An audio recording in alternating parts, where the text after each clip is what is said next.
Atlanta is a bustling city brimming with impeccable taste and design, where Southern charm blends seamlessly with a modern dynamic city.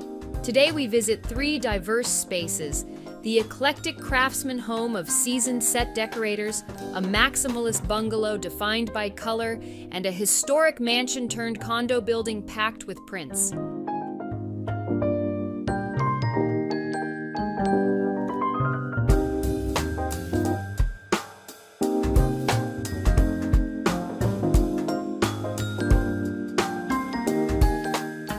You're watching Homeworthy, where we believe every home has a story. Before today's episode, click the join button below to support all of the storytelling we do on this channel.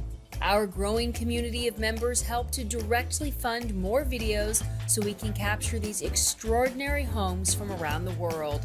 So join today to receive early and exclusive access to new Homeworthy videos. Hi Homeworthy, I'm Amber and welcome to my beautiful home in Atlanta, Georgia. Come on in.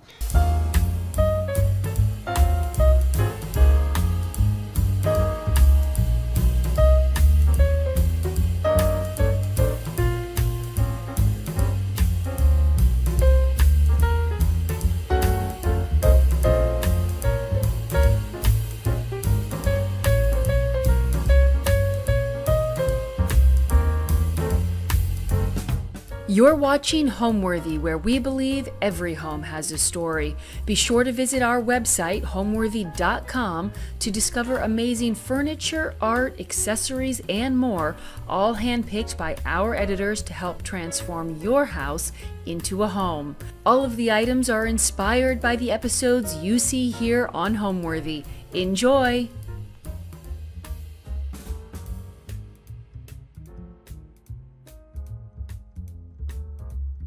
My name is Amber Guyton and we are in my home in Atlanta, Georgia. I have lived in Atlanta before in 2010 to 2015, and then I moved to Texas and then to California. And during the pandemic, I was working full-time in tech at the time, and everyone basically said you could live anywhere. So I decided to move back to Atlanta. Cheaper cost of living, cheaper housing, obviously. And this house was built in 2020. I closed in February of 2021. It's a brand new construction home, but it's a bungalow. It was built to look like a lot of the smaller bungalows in this historic neighborhood of Adair Park.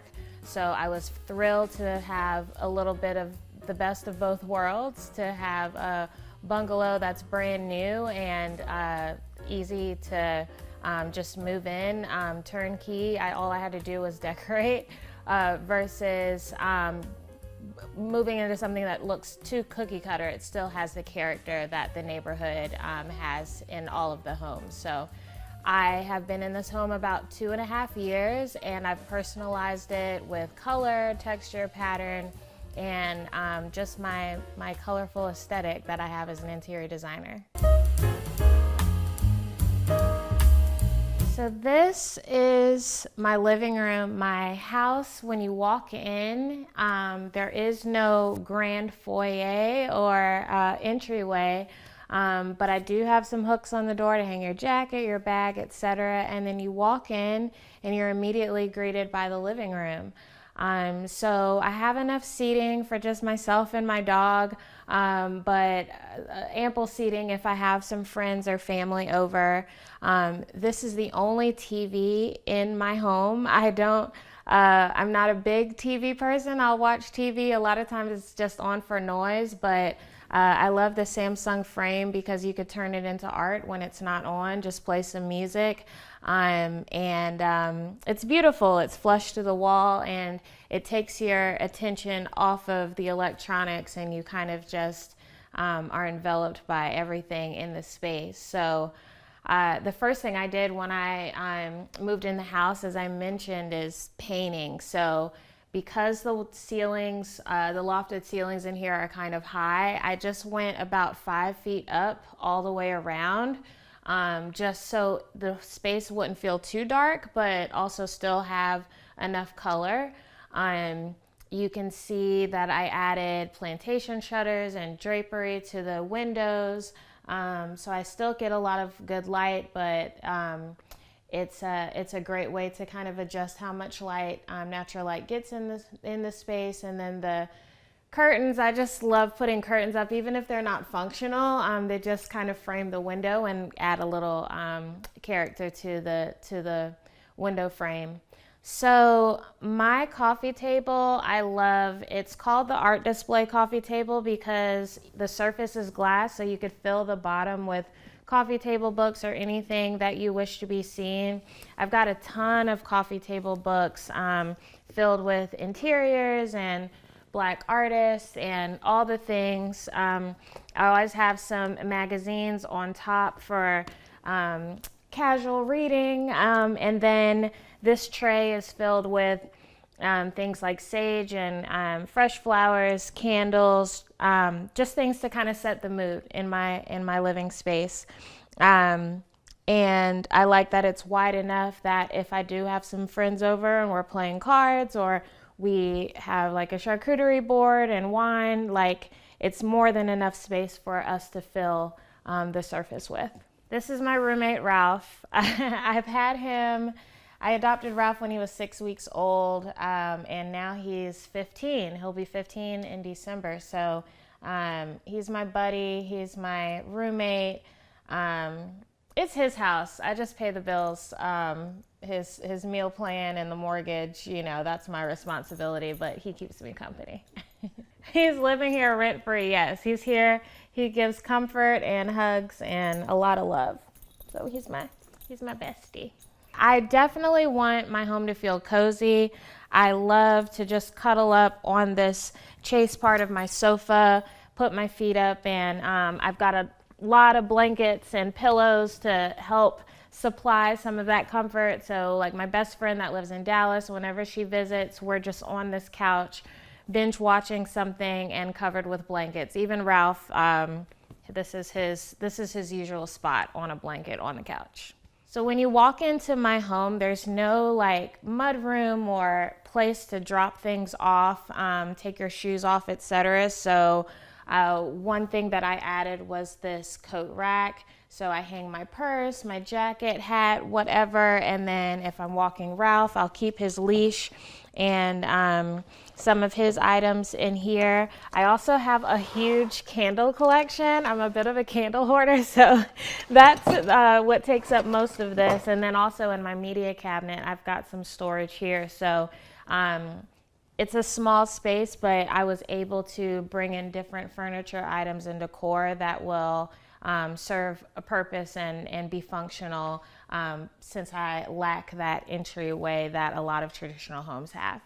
So when I purchased the home, the day I closed, the only thing that was colorful in this house, well, outside of this house, was the exterior. The inside was all beige, taupe, brown, not my style. So the first thing I did was add paint and wallpaper to several of the walls. I updated a lot of the lighting. A lot of it was like oil rub bronze, and I love brass. I love matte black. So I swapped out a lot of the fixtures and the lighting. And then probably the biggest change that I did was I painted the kitchen cabinets. The kitchen was originally all dark brown wood, and it's a small kitchen, so it already felt a little dark, but I wanted to give it some interest, some excitement, so I painted my cabinets in the island green, and I think it is the perfect pop of color when you look in the house. When you walk in, it immediately grabs your attention. So now that you've seen the living room, let's go a little further into the house and see the dining room and kitchen. So this is my dining room, my dining space, open concept home. So all of these spaces, the living, dining, and kitchen, are connected. Because of that, I really didn't want to do like a long rectangle traditional dining table. I wanted to do something kind of funky and fun. I love this dining table. It's round, it's probably could fill about 8 people around it. Even though it's just me, I have a couple of chairs here, but my favorite thing about this table is probably the base of it. It's just a work of art, and I think that no matter how many times I move, like, this table is definitely going to come with me. I'm just obsessed with it. And so it kind of influences community and fellowship, and there's just something about a round table that just makes you want to gather around. So when I have my friends over, my family, my niece and nephews, this is where we eat, this is where we laugh, play games, etc. And then I added a very large wall mirror here. I think it helps with some of the lack of light. It kind of, anytime you want to make a home feel brighter or add some light to a space, definitely consider a mirror. So this mirror, as I'm walking out the door, I kind of stop and check out my outfit, do a quick fit check, and it's a great addition to the space, and it's like the perfect wall size for such a large mirror. I love it. I did update the lighting throughout. The only light that I probably didn't update in this house was the ceiling fan in the living room. I added this cool, fun Sputnik light here. The light that was here before was a little lower, and it was kind of like a drum chandelier.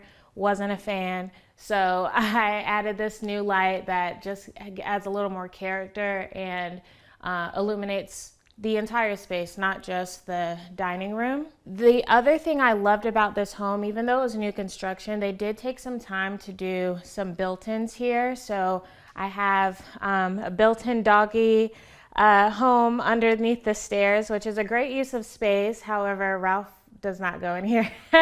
So it just houses his toys.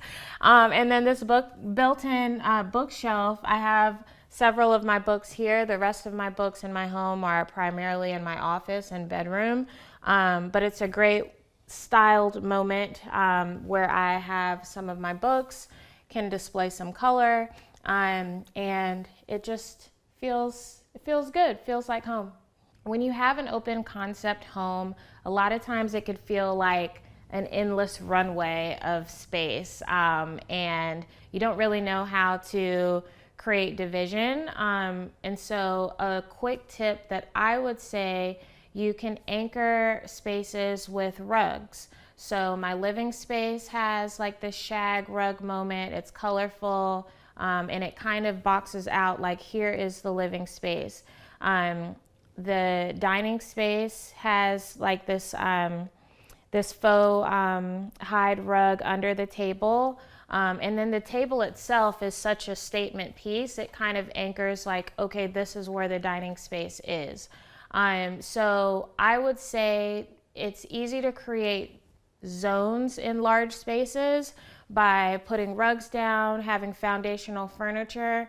And then sometimes, I mean, you can even create like an accent wall or a gallery wall, something that kind of defines like, okay, here's the next space in this collection of spaces. So those are a couple of tips on how to create that separation. I have always been a creative. I've always loved to color and draw and redecorate my room and beg my mom to paint it 10 different times as a child.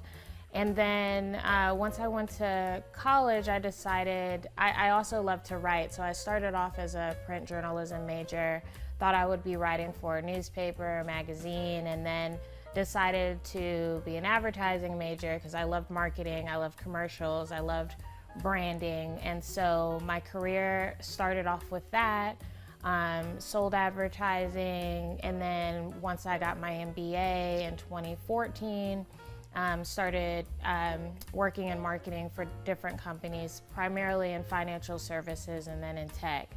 So booming career, if you will, but there was always that underlying inkling of wanting to have a creative outlet. So Blessed Little Bungalow, my company and brand, started as a blog in 2016 when I lived in Texas. I was working in corporate. I bought a house in San Antonio, and it was a bungalow built in 1946 or 1948, and it was completely renovated. And once I closed, I moved in that same day and decorated the entire space in a week. 3-bedroom, 2-bath house, the entire place, and the back deck. So when I had friends and family come visit, they were just like, what? Like, because they were expecting to come and help me unload boxes and unpack. And my mom looked at me and she said, well, Amber, when are you going to do this for real? And that just ignited something in me to say, okay, well, if this isn't going to be my career, because obviously I've worked hard to get to where I am, at least allow it to be a hobby and an opportunity for me to write and share design tips and my love for making things feel beautiful, but while remaining affordable. And so Bungalow was born in 2016, started as a blog and slowly became a side hustle. And then 5 years later, I decided to go full-time, and now I'm a full-time interior designer, content creator, all the things. So it's been quite a journey, and I feel like I'm just getting started. It's really exciting. Entrepreneurial life is not as fun as I thought it would be. You know, you're your boss, and you realize quickly, like, oh, I'm a bad boss. I need to set boundaries. I need to do better with customer service. I need to outsource things and hire people, and but I'm learning so much about myself, and it's just exciting to be able to use the gifts that I've kind of abandon and see how that brings so much joy to people, whether that's on Instagram or my clients' homes. It's been a really fun ride. So now that you've seen the dining room, let's go into the kitchen. The kitchen was my least favorite space in the house when I bought it because it was so brown. It was just brown and dark and not a place that I wanted to spend time. It also is limited in size, so as you can see, I just have one wall of cabinets. A lot of the appliances take up that space. There's limited surface space for toasters and meal prep and etc. But I do have this huge island, which I'm grateful for. So what I decided to do first things first was update the cabinetry. So I painted all of the cabinets and the island green. I swapped out the hardware because before it was just oil rub bronze. So these fun hexagon handles, they just brought a little shine and glamour to the space. Growing up in the South, this is something that's kind of nostalgic for me to see hanging on the walls. Like my mom and grandma, they had several breadboards and cutting boards that were more so for utility use, but it was nothing to actually hang things on the wall and then just pull it off when they needed it, when they were preparing dinner or baking pies or whatever. So it's just a nice southern country touch in my city kitchen. I also updated the pendant lights. These pendant lights are kind of nostalgic. They remind me of like Waffle House or a diner. And the ones that were here before were just very small. So I wanted to go with something that made more of a statement. So I love these globes. I love the milk color. And whether they're on or off, they just make a statement in the space. I feel like pendants, especially in an island kitchen, they're just kind of like the earrings to go with the dress. So these are my kitchen earrings. Then when you walk over here, this is probably the last thing I did in this space was add this beautiful wall mural. So it looks like wallpaper, but it is not. Michelle Key, she's an amazing artist. She does a lot of wall murals and outdoor art in the city of Atlanta, and so I brought her in to paint this botanical fusion of all my favorite plants. So we have the monstera, we have some palms and birds of paradise, snake plants. I just wanted to create something here that gave me something to look at while I'm in the kitchen. But also, this was just such a blank space. I had a gallery wall here before, but it just didn't feel like it was doing enough. So this is probably my favorite space in the house, because a kitchen should really feel like the heart of the home, and this is definitely now a space that I would spend time in. Another thing that I wanted to do in this kitchen, because of the lack of storage, was bring in a statement furniture piece. So this cabinet, I kind of made it into like a beverage, cookbook, wine cellar, if you will. And then I also have storage here for some of my seasonal tableware and things that I don't necessarily use that often, more so for entertaining. So a couple of things in here that I love. I know I shared that I love brass. I love all things gold. So champagne flutes with just a little gold foil on them. Very cute, things I like.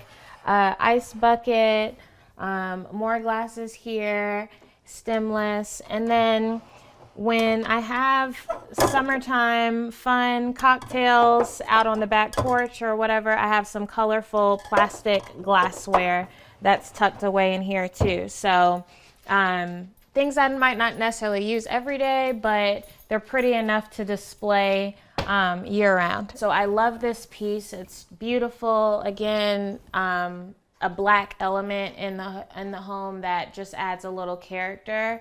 And then Ralph, this is his little station over here where he eats and drinks, as you can see.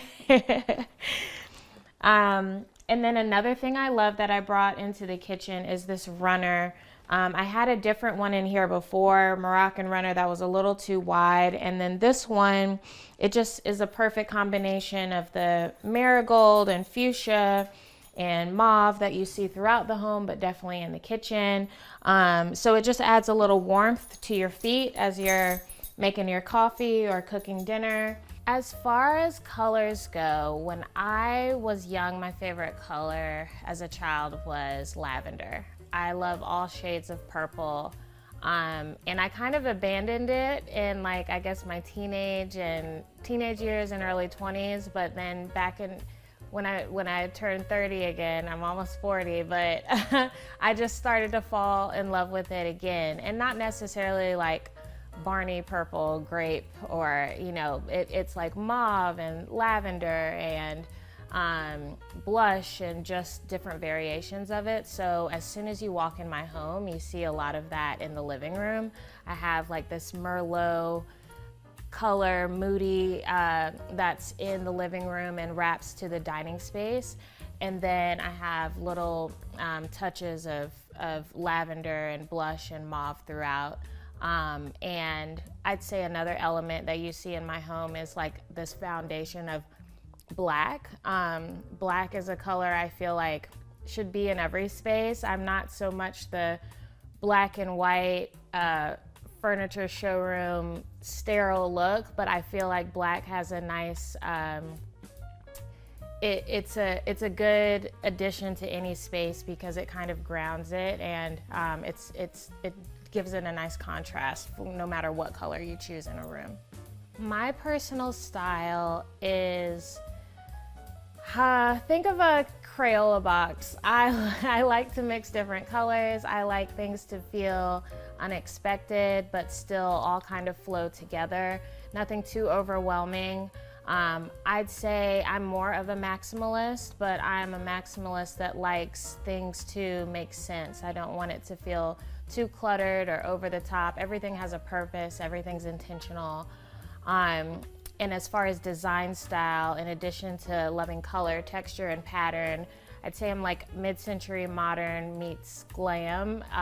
Just, you know, there's enough shiny things in the room to get you excited, but nothing so over the top that the home is not livable. So in my clients' design projects that I have, I have a lot of those elements, but in my home, I can really like go for it. There are no guardrails.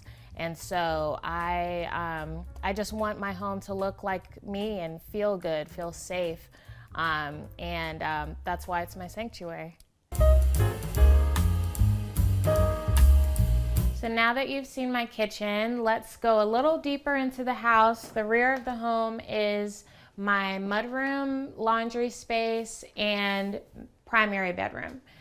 As soon as you walk into my mudroom and laundry area, you are immediately greeted by this sun shining gold taupe, beautiful wallpaper. It's very graphic, it's very in your face, but it's nostalgic for me because my grandparents' home, both sets of grandparents, they had a very graphic wallpaper in their mudroom, in the laundry room, in the breakfast nook. And so usually it was like fruit or I don't know, something random, but I just love these suns. They just, I don't know, they just make me happy, just like the sunshine. And so I decided to go big or go home in this laundry space by bringing this wallpaper in. None of this was here before. I decided to, once I knew I was going to do a side-by-side washer dryer, I had this butcher block I purchased and then these cabinets, and I had them put in and painted them the same color as the green in the kitchen. Added some artwork, so I have ample space to fold clothes and avoid laundry up here on the surface. And then I have some storage below and then above, and then I can hang things as needed for when I'm drying laundry and so on. So there isn't a lot of art in this space compared to the rest of the house. I have a little art here, but what I decided was to make art out of these plans for the house that I found in the pantry when I moved in. They were left by I guess the contracting team, the builder, and so I thought, you know, why not hold on to them even though it's a brand new house. It's something that is dated and something that I felt like needed a spot in the home, so I framed them and they're here in the living room, laundry room. My previous career and schooling and experience has definitely played a role in the success of Blessed Little Bungalow. I think a lot of interior designers hate social media and they don't like the marketing aspect, getting in front of the camera, even maybe some of the writing and the press. And because I have schooling in journalism and have worked in marketing, it comes a little more natural to me. I think also it's important to know your brand, like know your niche, and just stay in your own lane. And I think coming into interior design, there was a lot of imposter syndrome because I'm just like, oh, well, I didn't go to school for this, and I'm just kind of figuring things out and designing to my own taste, but there's so much to learn and so much to explore. But because of that, I have been true to who I am and what lane I'm in interior design and decorating and styling. And I also just try to be as authentic and transparent as possible. Like there are so many talented interior designers out here, and I can only be me, right? I can only decorate and style and do things to my own taste and through my own perspective. And I think that attracts a lot of people to follow me and to see the transformations I do in my home and my clients' homes, because I do my best to make things feel approachable. And interior design should not just be, I mean, it is a luxury, but it shouldn't just be a luxury that's available to the few. It should be something that anyone can have in their home. And so you see that $8,000 sofa in someone's house on Instagram. Here's a $3,500 dupe that is just as comfortable, that you can afford. That's probably better better for your budget. So I try to think those things through, and I think that a lot of people love that. And so I'm pulling things out of my old file cabinets every day to thrive as a business owner. Now that you've seen the laundry room and mud room, let's see the rest of the rear of the house, which is my primary suite. So this is my primary suite bedroom. One thing that I love and find constant inspiration from are boutique hotels.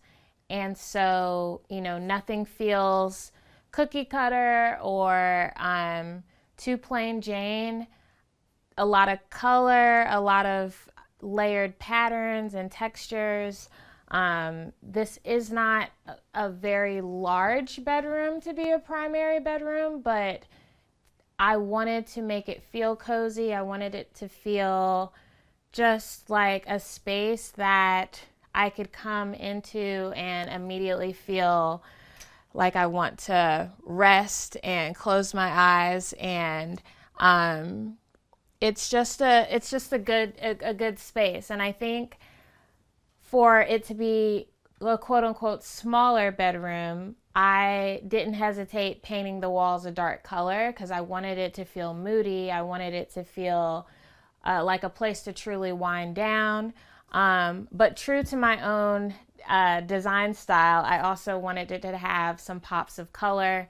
So the ceiling was white and plain, and there was a ceiling fan, and I decided to wallpaper the ceiling after I painted the walls, and then also add a really cool funky chandelier that would add an element of glam to the space, but not be overbearing. And so the room just feels very good, and the bed, king size, takes up most of the space, but really all I do in here is rest. So I just needed enough room for my bed, and everything else, all the other elements were just supplementary. So the bed, I love the shape of it. I love how it just feels like ornate and Victorian, and I love the chartreuse color.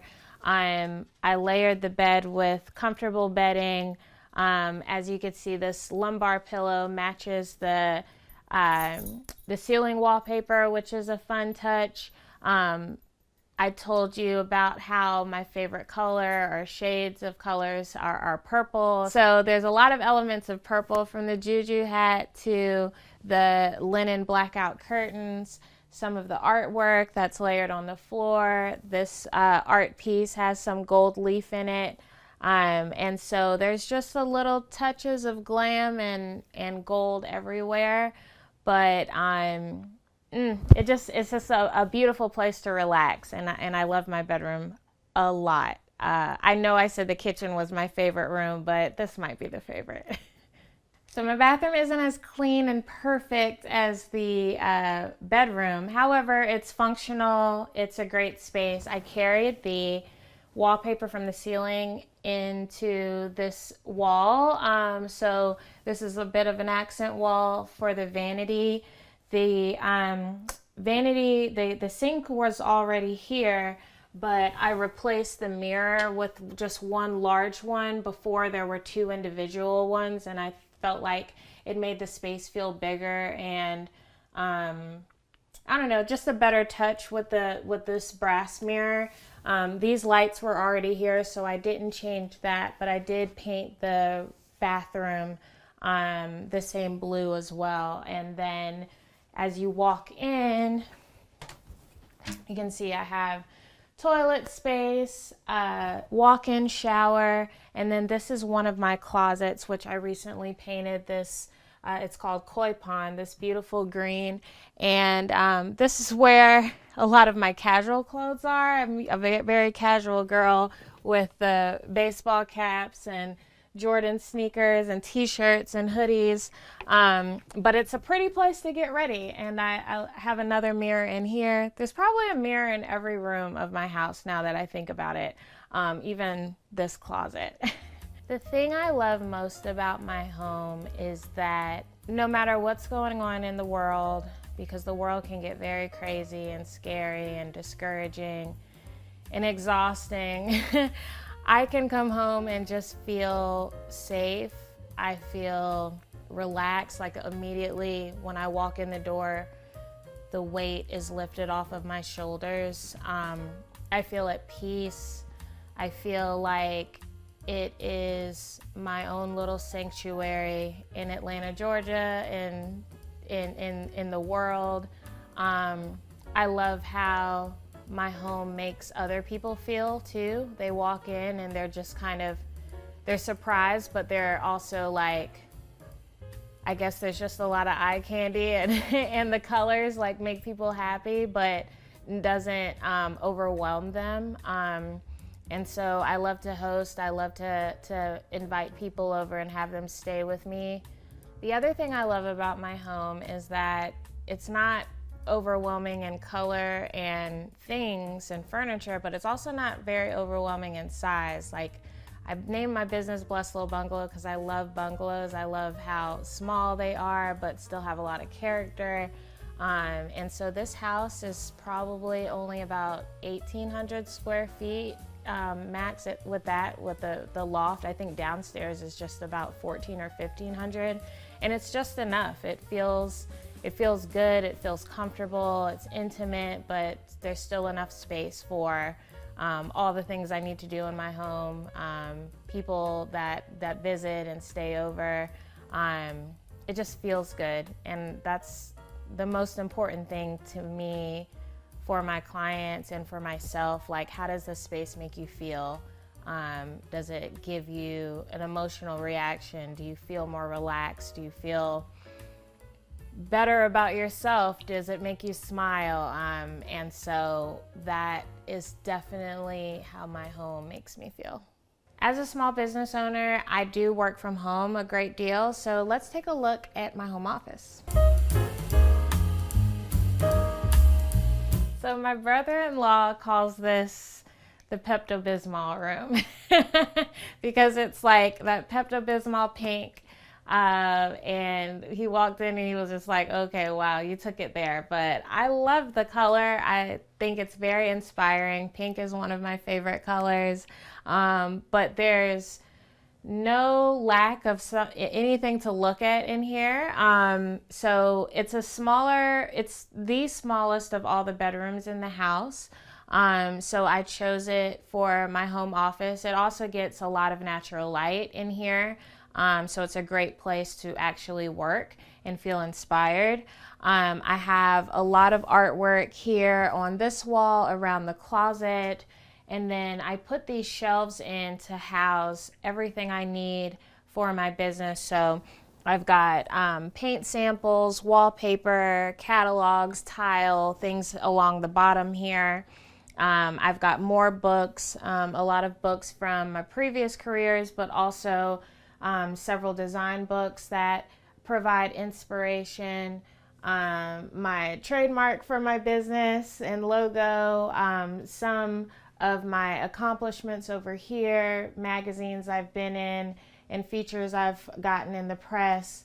And then for functional purposes over here, I also have a lot of client post-its to kind of keep me organized and knowing what projects I have coming up, and things to keep me organized, along with different samples. So yeah, I come in here and I get inspired. Everything from looking at different rugs and matching them up to different paint colors. It's a place where I work and create. Right outside of my home office are the guest bedroom and bathroom. The in the bathroom, the purple tour continues. So I have like this fun plumish mauve lavender on the walls. One thing I love to do, because sometimes shower curtains just aren't as cute as regular curtains.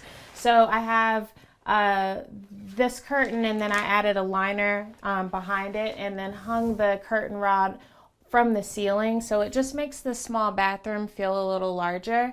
And then adding some artwork, fresh flowers, and more gold elements like this mirror, and even this bath tray. It just makes it feel more warm and at home. This is my guest bedroom, aka the Crayola box of the house. I just wanted to go wild with the color in here. The first thing I did, because all of the walls were beige, was add this cool textured accent wall. I love the color teal. It's one of my favorite colors too. So we painted that, and then this bed is actually from my previous, I had a apartment in San Francisco. I love the bed, I love the channeling of it, and so I wanted to keep it in here because it's still neutral and low profile, but it looks great against this wall. Then we added some color and geometric shapes with this area rug. I have a lot of artwork throughout the house. So here's another gallery wall over this table. So like, for example, if I have a friend that comes over, stays for a week, and they need to work from home too, they can just pull out this ottoman and use this as a makeshift desk. They also have a little seating area over here. This lounge chair is super comfortable. So they have their own little living space, wardrobe areas to get ready and hang out. And it's just a place full of color and inspiration. And I think that when my guests come to visit, they are surprised but excited by the space. And again, that it has that boutique hotel feel that just feels comfortable and livable. The word home means love. It's a space that you know you are guaranteed to feel loved, you're guaranteed to feel safe, and I couldn't feel more comfortable in any place than the home that I've created here. I can go back to the home that I grew up in, even my grandparents' home that lived next door to me.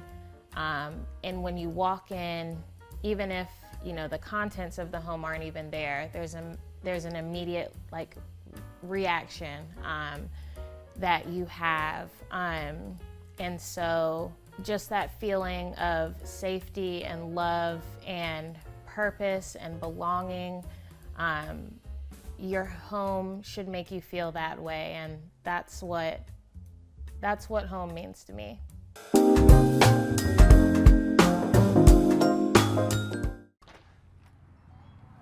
Hey Homeworthy, I'm Doug. Welcome to my home in historic Druid Hills in Atlanta, Georgia. Come on in.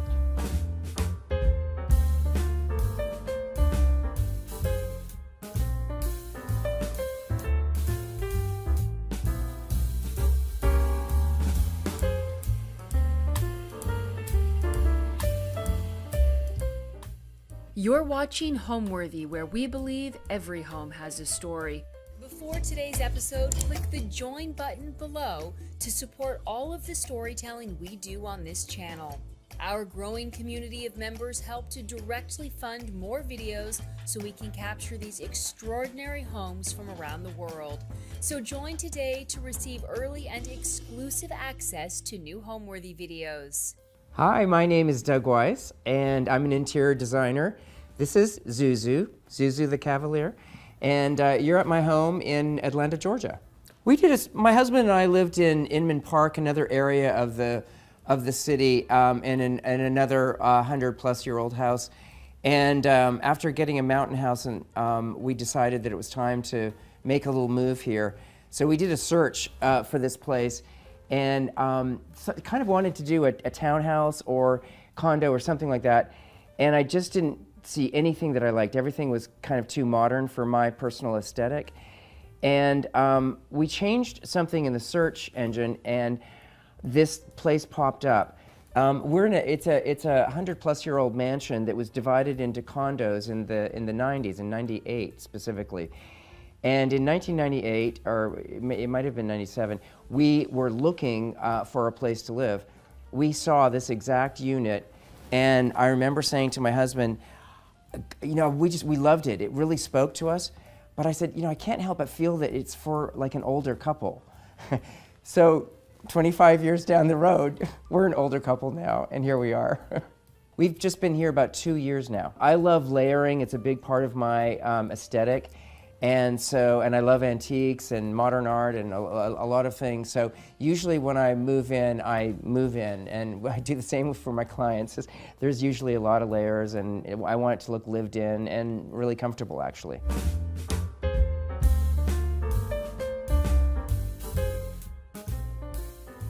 So welcome to our sunroom. This is where you enter the house, and it's also the place that we hang out. It truly is our hangout room. We've got the TV here. Zuzu is more than comfortable here. This large sofa here, it's a 9-foot sofa. This is something I like to do, because people like sitting at chairs more than sofas.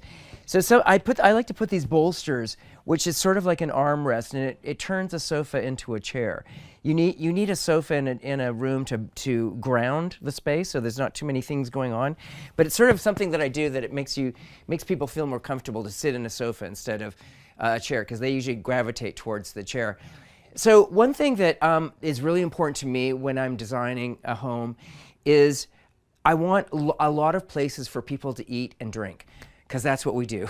When we get together, we eat and we drink. That's what we do. So, I mean, if we're doing a casual dinner, just my husband and I have these rattan trays that I bring in here. We watch, Netflix. We watch some fabulous show going on, and we sit in here and do that. So we love that. So one thing I want to mention about this room that's really important is the drapery fabric. It's by Jim Thompson, and it's called Central Park. And it is a depiction, an impressionistic depiction of Central Park, and I absolutely love it. I banded the bottom with a terracotta velvet, but this was the whole inspiration for the whole house. It all started here. The colors, the design, everything about it. I absolutely love this fabric. So it's sort of the starting point to the rest of the house. So this theme, Central Park. I mean, I lived in New York City.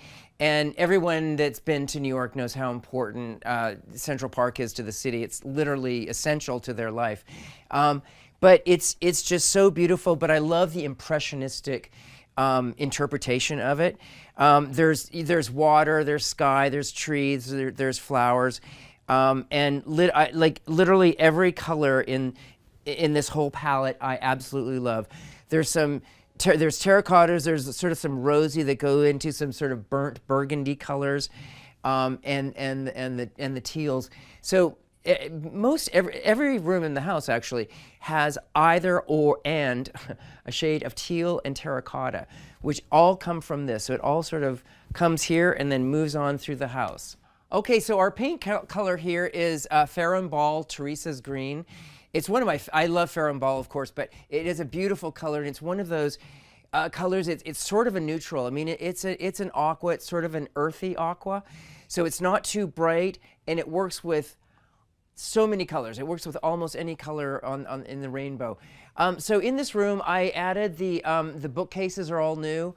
Had those added to the room, and it adds to the comfort level of a space. But if we had a lot of books and needed a place to put in them. The antique glass jars that are above the doors, the concept with that is we have these glass doors, and I love the feeling of glass continuing up, and it's monochromatic. It's sort of tone on tone with the colors. I suppose I should mention that when this mansion was built in 1910, this was an open air porch, I guess. And shortly thereafter, I think it was within 20 years, they glassed it in to use it as part of their house. But it's one of those rooms when you've got windows on 3 sides of you that's so beautiful, and it's springtime right now in Atlanta, and there's azaleas blooming, and it's so beautiful. But we love being in this space. because of everything it's basically that indoor-outdoor room. It actually is indoor, but it somewhat feels like you're outdoor, which is a really great thing. And so that combination of being the indoor-outdoor and the books and the TV, you know, we all live with our TVs. It's a big part of our lives. And so I like to make them as beautiful as possible and as comfortable as possible as well. So these beautiful doors are original. You see how thick they are. They're really heavy, and I can tell you how heavy they are because I actually ran into them one night, and I have a scar on my face. There may have been a couple glasses of wine happening before that, but that's another story. But yeah, they are solid, heavy doors, and they are original to the house. You'll see these big hinges. You know, it's part of the house. And I didn't want to take them out because I just love how it goes from one room to the next. You've got that window in there that if I want to close them and have privacy in here, you can still see through to the rest of the house. But they add great character, I think. So here's a charming little chair over here. This is called a slipper chair by Farrell Mittman. And this fabric, I am crazy about animal prints. They're another neutral. Like I told you, like I talked about the wall color being a neutral. To me, animal print is just a neutral, and they make it in so many different colors these days. This is a Countenance Tout, which is one of my favorite fabric lines. So it's just this charming little print. And again, coming off of the drapery fabric, we've got terracottas and teals. So I bring the terracotta in there that just kind of melds into the drapery. It doesn't make a huge statement, but it's a little bit distinctive. And then these teal colored silk chairs. This is also a Jim Thompson fabric that are monochromatic with the walls. I mean, of course, they're a deeper tone, but I didn't want these chairs to jump out at you. If they were in terracotta or some other color, they might be a little too much in the foreground. But as they are, they just they make a statement, but they blend in a little bit with the bookshelves. In the center of the room, so scale in design, to me, it's all scale is kind of the number one thing. You can mix colors and patterns and textures and everything, and eras. But if you get the scale wrong, then it's wrong, period. So with this 9-foot sofa, I needed a large cocktail table. It's really an ottoman. And this is an antique French piece that I bought a couple of years ago, actually shortly after we bought the house. And then I upholstered it in this dark teal leather. So again, it's tonal. It's tonal with the sofa, and then it's tonal with the chairs as well. So in this space, not that it's tight. It's a fairly large room, but you don't want things to jump out all the time. There's certain things that you want to stand out and be a focal point, and others that you want to sort of meld in with the rest of the environment, which I think this does beautifully. And Zuzu's very happy with it too. So let's talk a little bit about lighting, which is incredibly important. In the evening, I like everything is on a dimmer. Every switch, whether it's in a closet, a bathroom, I don't care where it is, every switch is on a dimmer because I want to control the intensity of it. Our fixture up here in the ceiling is a Fortuny piece that we had made for the last house, and it's made in Italy, of course, and I remember it taking, 8-10 months to make, and that was many, many years ago. Something that you paid for, and I'm like, oh, maybe I'll see this. Maybe I will, and maybe I won't. Anyways, it came. I loved it and couldn't leave it in the last house. We ended up bringing it to this house. But I also like to switch it up. So there's some vintage, these are actually calendars. If you look closely on this lamp, it'll show you, it'll have the days and the months there, and you put your pegs in for whatever day or month it is. It's kind of crazy. We've never changed it, but I just like how they look. And then over here we've got a more modern, this is from Visual Comfort, a more modern piece. And again, when I turn these lights on, they're usually very dim. Also with lighting, if you look up in the bookshelves, you'll see candles spaced out. They're all symmetrically spaced. But they're all throughout the cabinetry, and they're timed. They're fake. They're the fake. They're real wax, but they're fake candles, of course. And so they come on you know, they come on at basically sunset, and so when we're in here watching a movie or something, there's this lovely little flickering light everywhere around you, and I just love that. Lighting is really important. So on the floor we have this travertine. It's called, this color is a walnut travertine, and it was put in when the mansion was converted into the separate condos in the 90s. And this color was very popular then. I remember doing walnut travertine in some of my clients' homes, and I have always loved it. And when we moved here, I love that it's here. I'll never change it, and it flows beautifully into the rest of the house with the original oak floors that were put in 1910.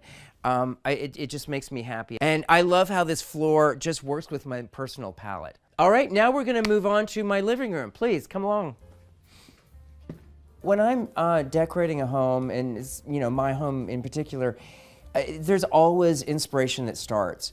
It's something. I mean, first it's got to start with the architecture, and the architecture of this home really speaks to me because there's a lot of history here, and I love the fact that I'm living in a place that many other people have lived in. But in terms of when I'm designing, it starts with inspiration, and beyond the architecture, there are certain pieces, and there's some drapery in my sunroom that was really the jumping point for the entire house, the whole color palette, and a lot of inspiration that I've done here. You know, when we bought the house, there was a lot of renovation. I think we had about 8 months of renovation. I mean, we gutted all the bathrooms. We mostly gutted the kitchen. We didn't really gut the kitchen. We did a lot of work in the kitchen. And I touched every room, whether it was, you know, sometimes it was just wallpapering or painting or something. But there's a lot of features that are original. I mean, we've got these doors in between, these pocket doors in between the living room and dining room that were original, and they're 8-foot mahogany doors, and they're absolutely beautiful, and I love them. But we've done some extensive work in the house, adding book shelving and, you know, renovation stuff. But trying to, at the same time, trying to keep elements that are really important and feel like it's historic, and make that really clear that it is an old home.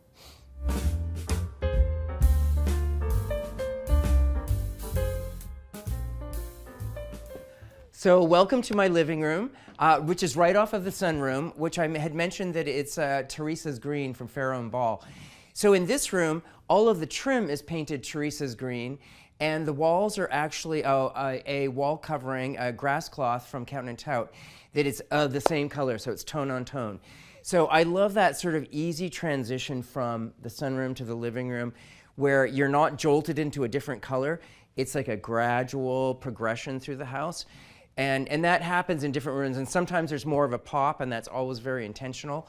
But coming in here, I just wanted sort of an easy texture on the walls. So when you're in here, that texture is very subtle. Some grass cloths are really nubby, and which is great if you're doing like a library or a den or something that's really kind of earthy, and you want that warm sort of texture. That's great.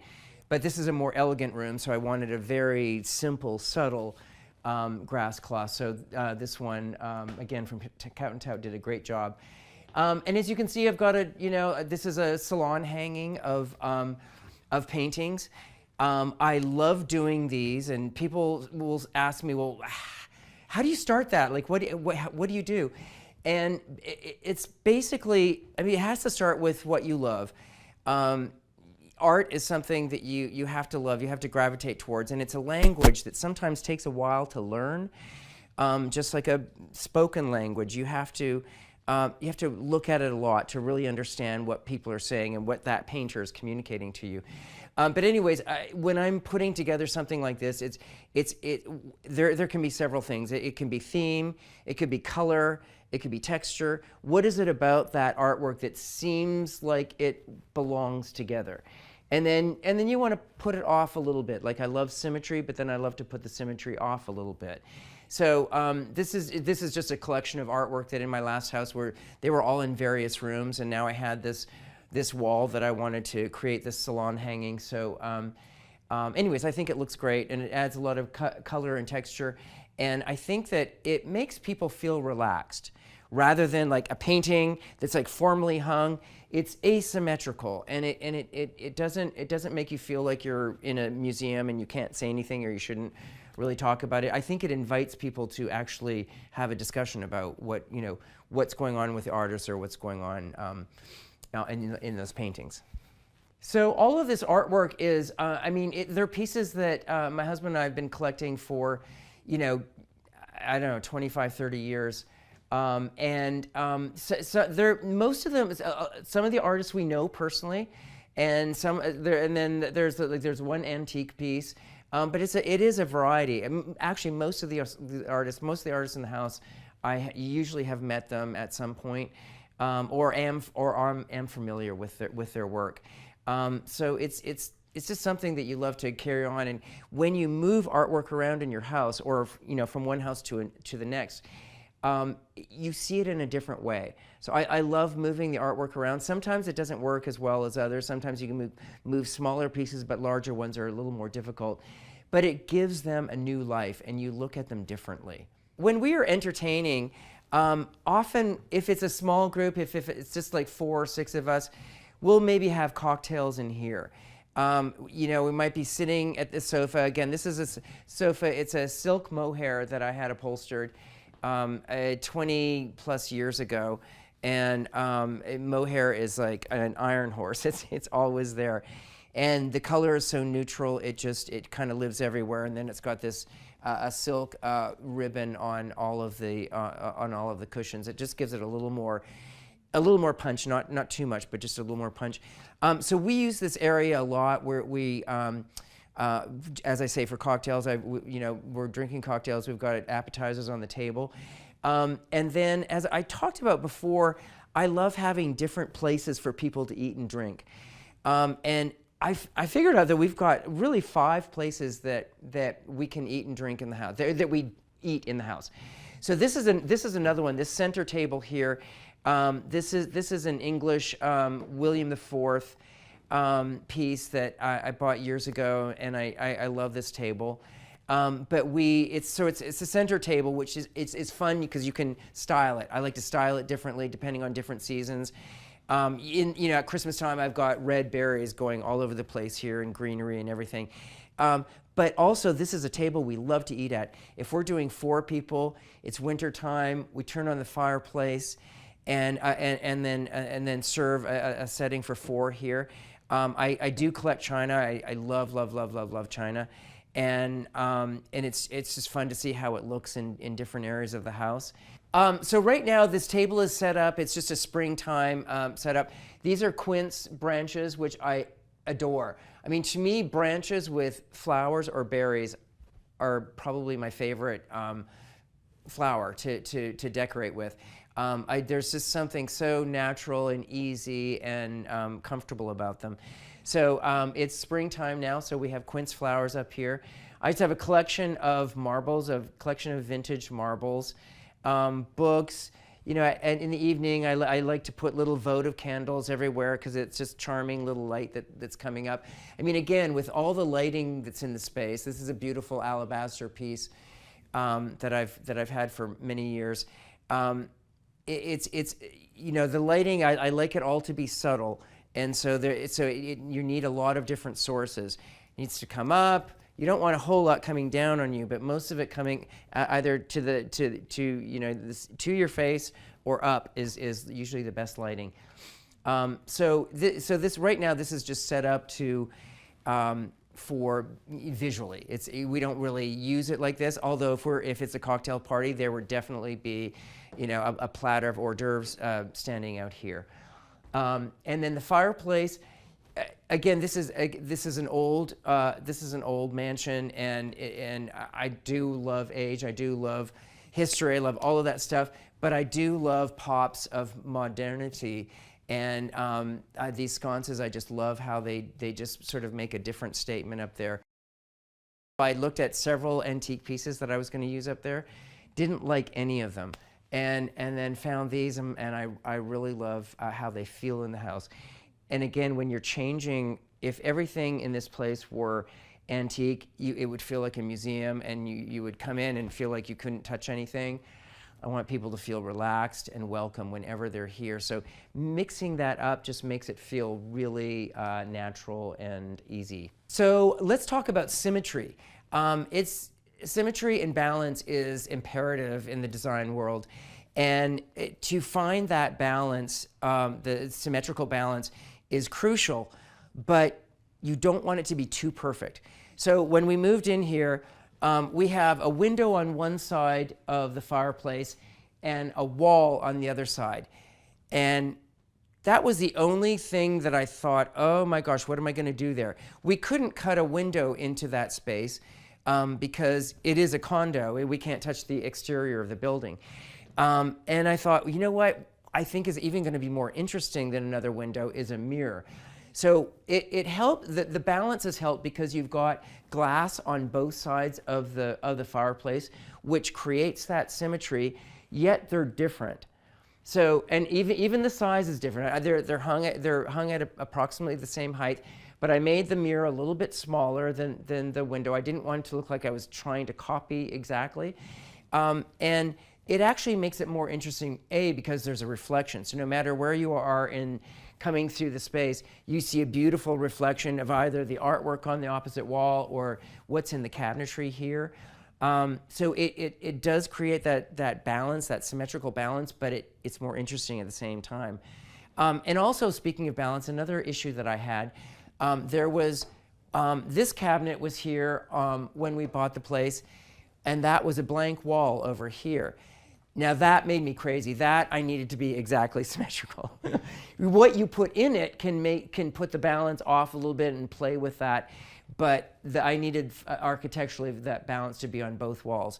So it was really a pretty easy fix, and it made a big difference in the room. So the room feels balanced and symmetrical. When we bought it, I felt like you had to walk in the house that way. It was so crooked.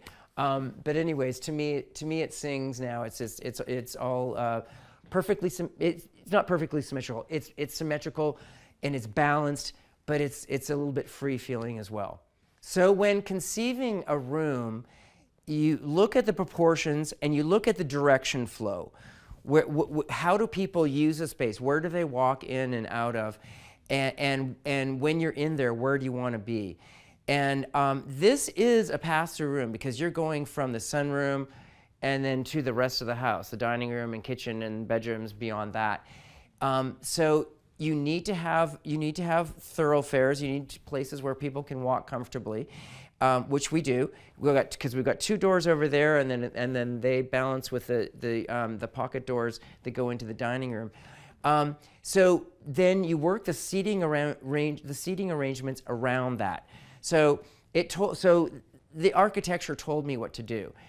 I knew that there was going to be a pathway here. So here we can create a little seating area in this space, and it's not exactly symmetrical. I mean, yes, there's a sofa and there's two chairs and there's a table in the center and there's two tables opposite, but they're all different. Yet I think they're all linked and they work well together. The opposite side of the room, however, is much more symmetrical. I've got a pair of chairs with this gorgeous Lee Joffa velvet, printed velvet. And this is when the fireplace is going in the winter or the fall. It's such a lovely place to sit with a book, a little glass of wine, or maybe your chai tea latte in the morning. It's sort of perfect, and it still allows for this walkway going in front of you. There wasn't room on this side to do a table, nor did I want to, because I've got one over there. So again, talking about the balance and symmetry, you've got to have the balance, but it can't be exactly perfect. You've got to throw it off a little bit. So it makes the space just more interesting and more welcoming to everyone. So this chest here, this is an antique Scottish chest, and I have a few Scottish pieces. I love them because they're usually they were made for castles. Like they're big and sturdy, and they're a little bit on the chunky side. Sometimes when I'm working with clients, I want, you know, refined, beautiful lines that just sweep and flow.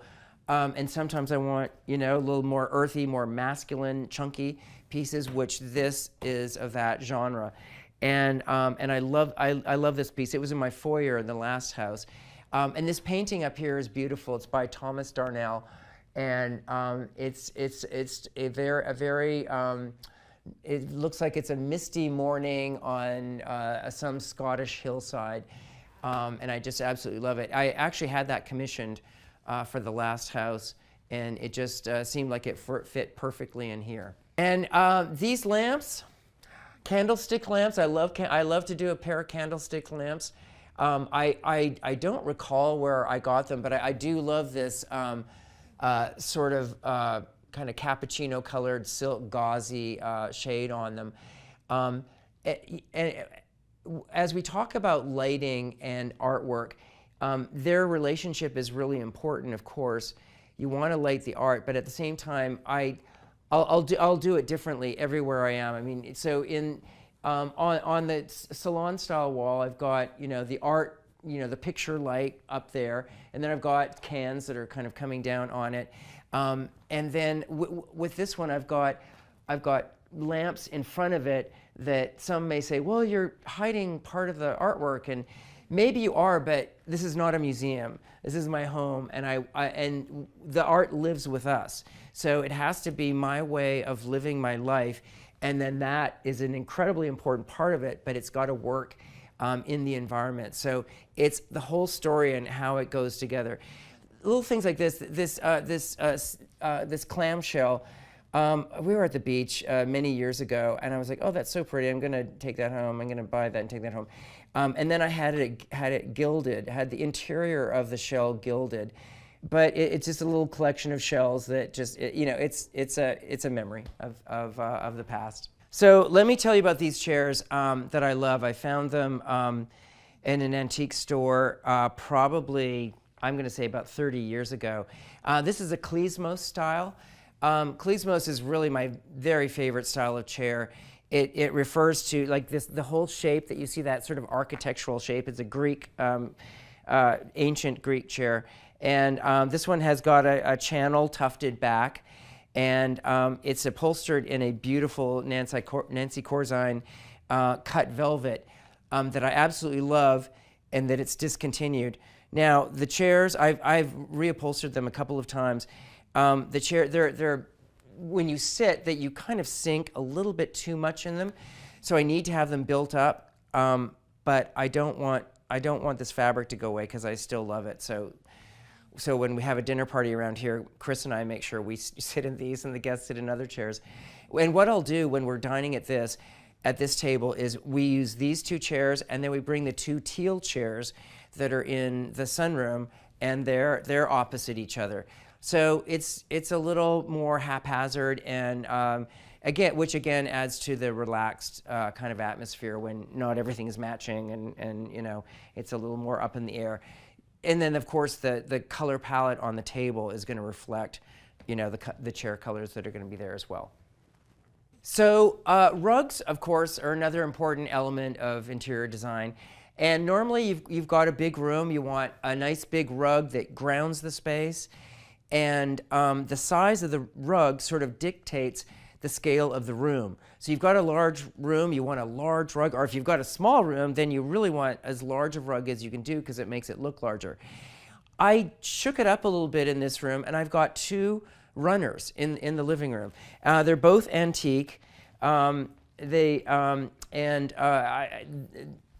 one over here was in my foyer of the last house. This one was in a wine bar that we had in the last house. And I didn't have another place for them in this house. And I could have sold them and moved on to something different, got a big rug. But I love them so much. I love the way they work together, and I think they're really interesting. They work the way they work in the room. And also these floors are original to the home, and they are beautiful. I think they're absolutely beautiful. And I like in this room being able to see more of the floors. So I love that. So if we're having a dinner party and there may be several guests. We're in the living room and the sunroom, and then it's time for dinner.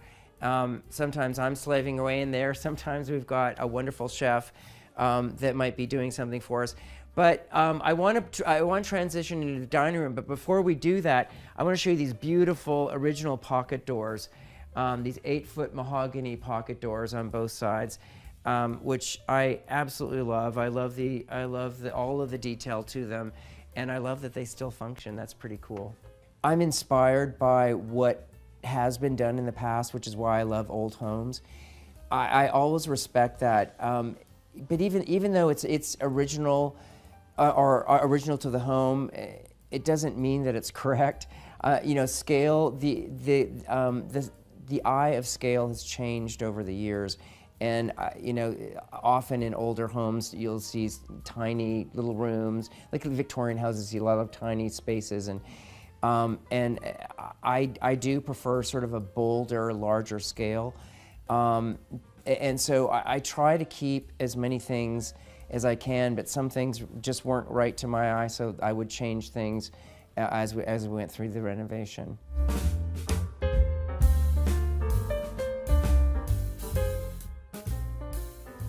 All right, let's proceed into the dining room now, which is just through these pocket mahogany doors.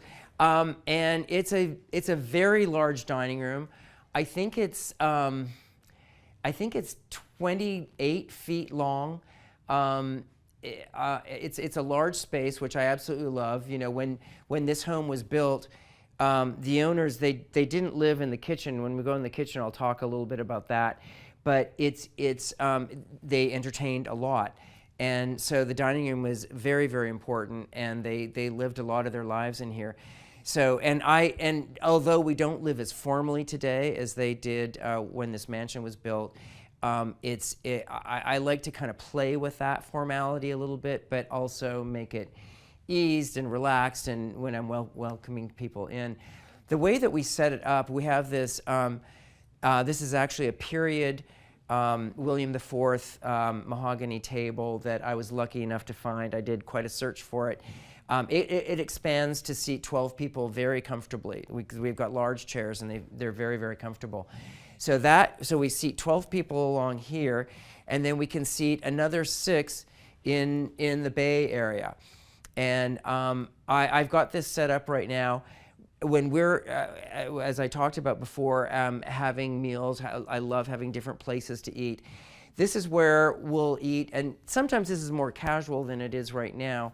But so this is set up for 4, and it feels perfect for 4 people. And I've installed these brass rails in the bottom, so you can stand on the rails to help get in the space. And I know it seems like, oh, that's kind of awkward if you're the person in there, but I guarantee you, when you sit in there, you're just embraced by the pillows. It's very, very comfortable, and you've got the best seat in the house because you're looking out through the various ways. But so I mentioned that I love China, and I've got lots of different sets, and I like to set things up differently. So right now we've got a combination of a lot of things. Part of it, the orange plates are, I think they're Bernardeau. That's part of our wedding china, and other pieces I've just collected over the years. But the china and the silver and the crystal, again, it's all mixed. I've got Baccarat and Riedel and modern glass. So we do love dining in this bay. It's so cozy. You're embraced by fabric everywhere you are. Again, I think I talked about my love of fabric, and I love it to be around me because it just feels so warm and comfortable and easy.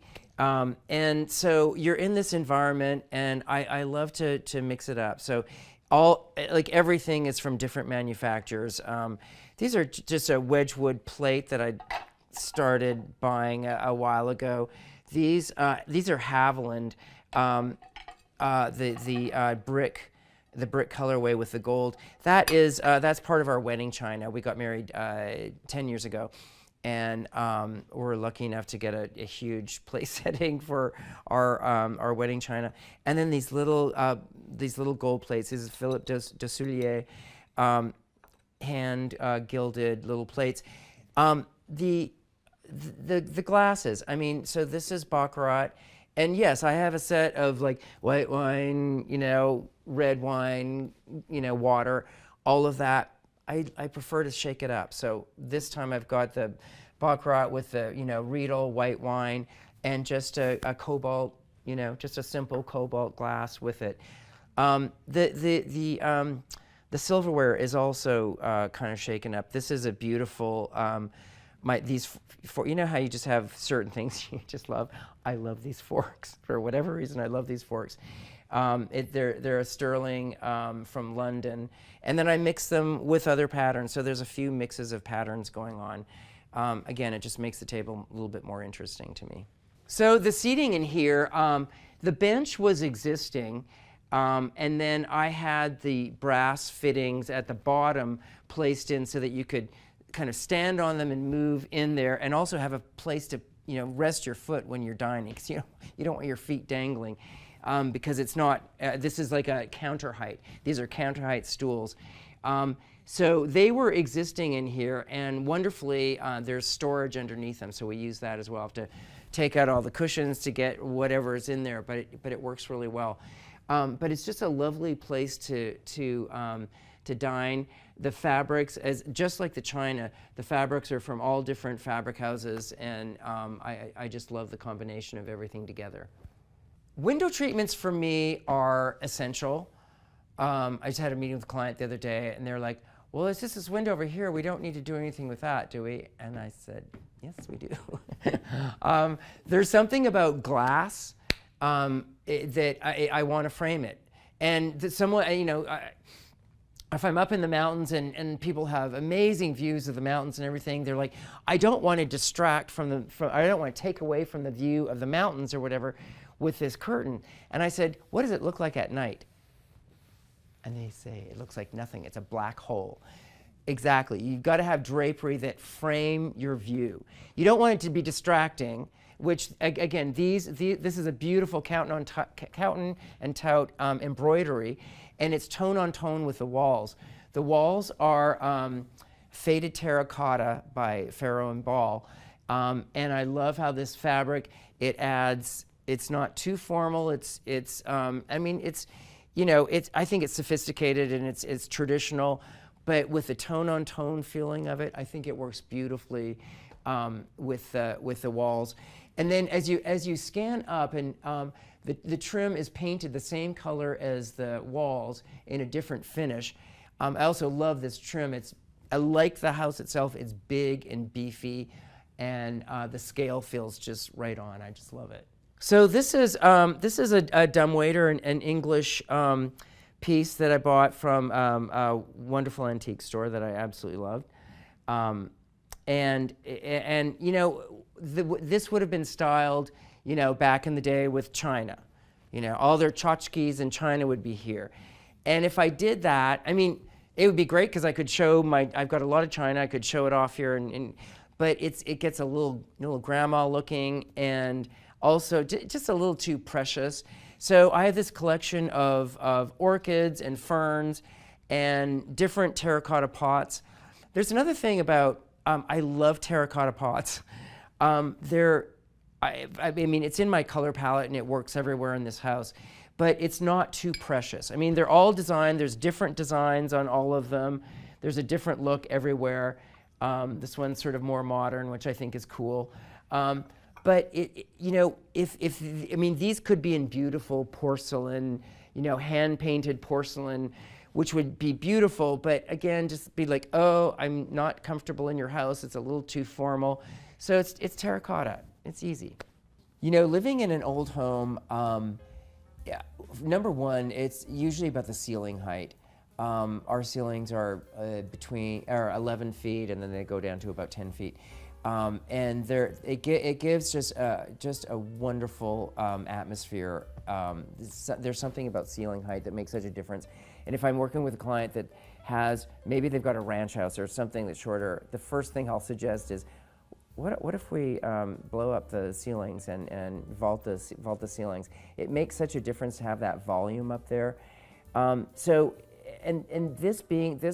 home being a part of what was an old mansion, The scale is very grand. Our dining room seats, our table seats, easily seats 12, and then we've got a bay area that seats another 6, and very comfortably, not tight. So I love spaces that just are airy and you know, very generous in scale, and we're just very fortunate to have that here.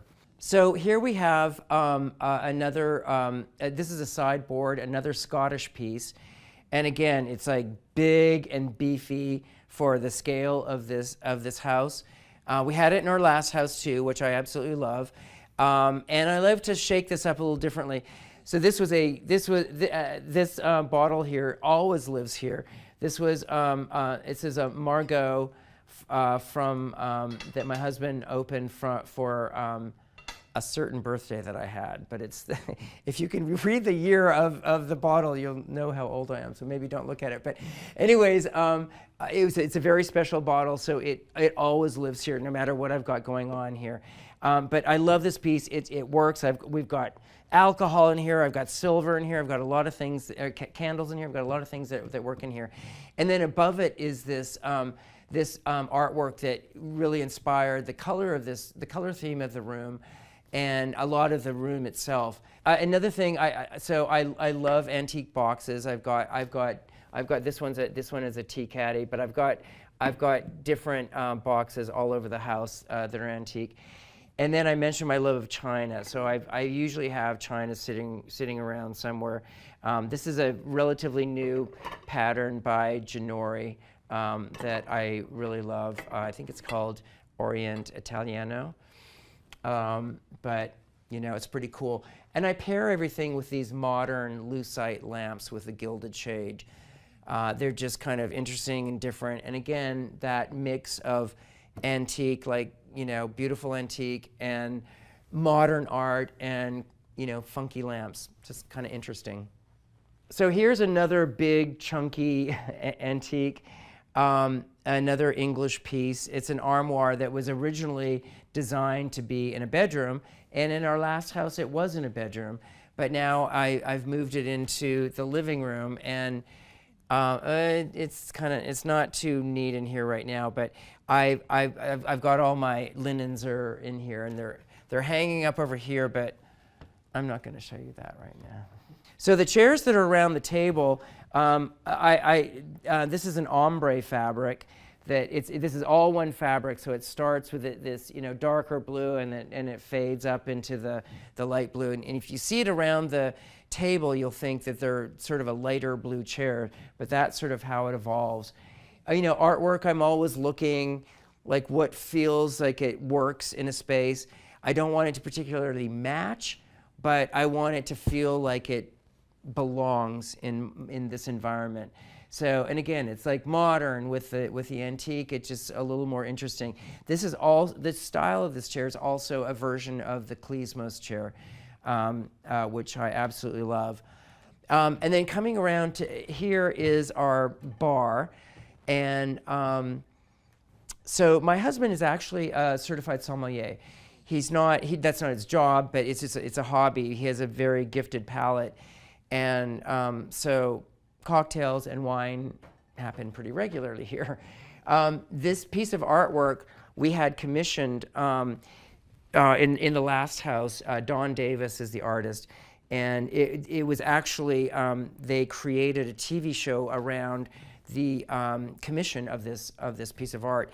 It was a pilot for a show that never got picked up, but it was on commissioning artwork.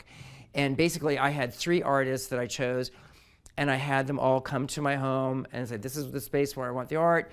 And I had already vetted the artists, so they're artists that I thought were really beautiful. I really loved their work. And so the camera started at my home. We talked about the space, like what I wanted. Then the cameras went to all of the artist studios, followed them, and then in the end we had the reveal at our house. And they revealed each piece, and we were having a cocktail party. There's probably 15, 20 people at the house. And they, one at a time, they would reveal the artwork. But what no one knew is that the artists were in the room. They were acting as camera operators or lighting people or whatever. And so people, because they wanted people to give their honest opinion of what they thought. Anyways, this was the winner, and we absolutely love it. It's rock, paper, scissors. So once again, here we've got another pair of lamps by a piece of artwork. Candlestick. These are antique silver candlesticks that were turned into lamps. And again, I just love lighting artwork differently. Sometimes it's from overhead. This at night you get just sort of pools of light. There's enough lighting that you see the painting, but you get pools there. And then coming over here, I've lit this one differently. This one is overhead. This is an overhead picture light. And this artist is Guillaume Rosario. These are like little lucite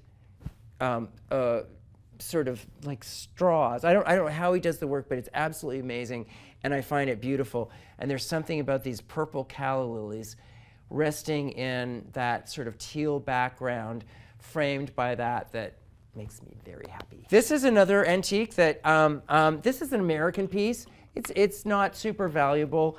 It's something that the hardware makes a big statement. It's kind of fun. It doesn't work everywhere, but I think it's kind of cool. And again, antiques and modern art, just love the combination. So one of the big challenges with this room was finding a rug that was large enough. Unlike the living room, where I was really happy having two kind of runners in there that looked really interesting, I needed something to ground this room and be the statement. And I looked a lot, and I found something that I absolutely love. It's very subtle. It's these kind of sort of Tiffany blue, goes in between that robin's egg blue and really more of a French blue, with that sort of rosy terracotta color in it that just picks up the color of the walls so perfectly. So I found this rug.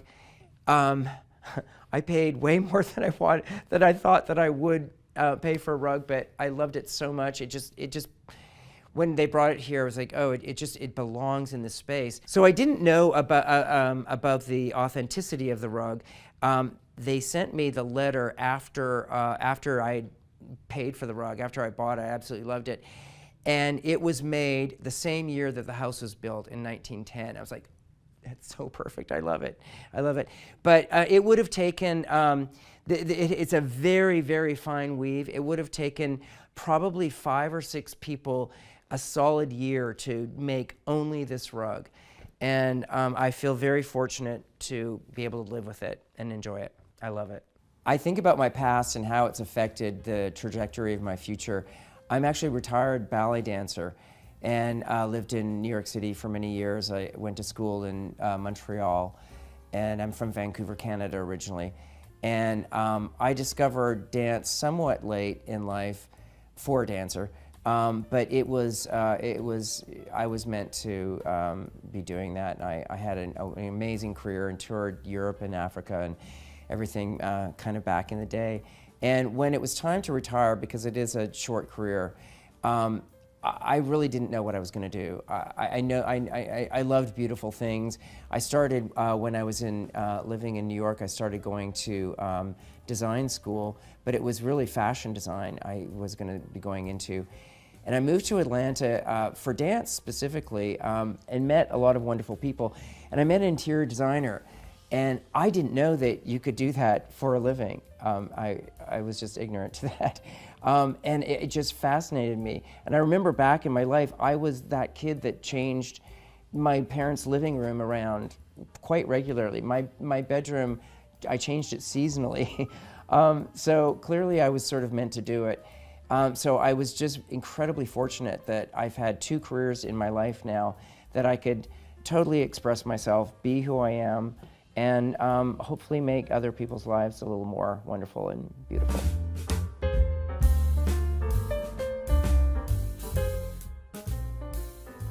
Okay, so that is the dining room, and now we're going to go to the kitchen where some of the magic happens that comes into the dining room. Come on in. Okay, so here we are in our kitchen. So in 1910, when this house was built, the owners were hardly ever, at this level, we're hardly ever in their kitchen. They had a staff that were in here. And so we were lucky enough, this was a large estate, and so the kitchen was a good size. Because often you go into a fairly large house, of a house that was built in the late 1800s into early 1900s, and the kitchens could be quite small. So we were lucky that this is a good size kitchen. It was refitted. The cabinetry was all refitted when they transitioned from the mansion to the condos. And so it was very good quality cabinetry. So we kept a good deal of it. We painted, so this is another Pharaoh and Ball color. This is Bancha green. We kept the general layout. I mean, you know, like on either side of the range, I think there was drawers on one side and cabinets on the other, and I like to create symmetry whenever I can. So we did different things like that. But like countertops, backsplash, the hood, lighting, a lot of things were redone. So the countertops here are quartzite, and it's one of my favorite materials to work with. It's probably the hardest of all the stones. This one is called Taj Mahal. It's very popular. You see it quite a bit. And I don't like to usually select things that are used quite often, but it's so neutral. It's got the balance between warm and cool in terms of colors. So it works perfectly.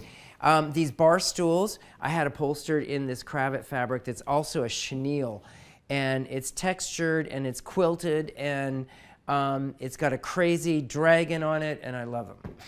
It's really cool. So I'm standing at the sink, and these are in front of me, and it just makes me really happy. I just love it a lot. So as you're in the kitchen, this was the butler's pantry over here, and again, this was when we bought it. It had been stripped, and it was just pine wood. So a lot of people think, oh, if it's old wood, you want to see that wood.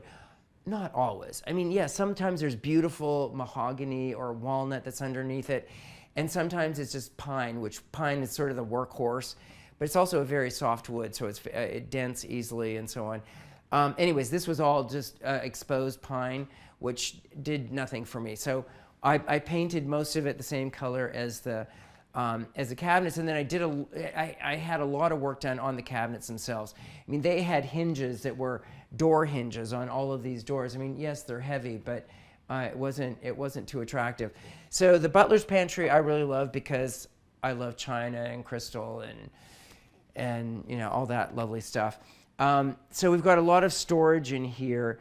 I love like I had this drawer made for my silver. So this is it's all lined with felt, and there's layers underneath it. But it's a great silver holder.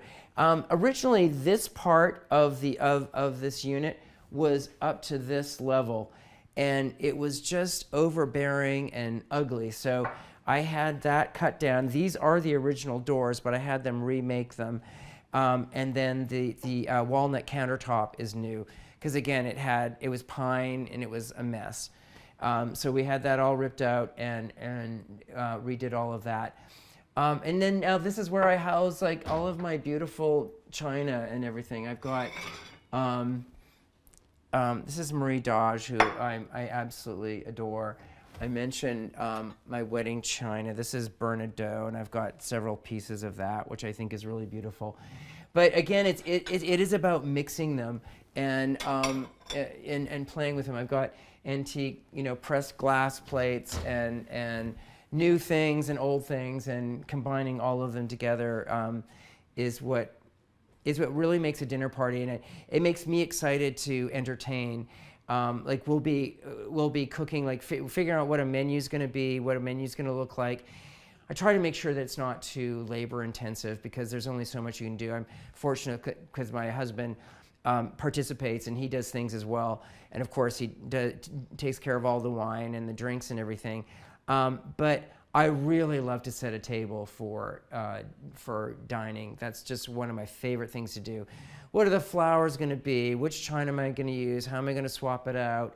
And then, of course, I'm always collecting. So there's always a new baby that I'm anxious to be putting on the table and working with. So the artwork we have here was in the kitchen of our last house as well.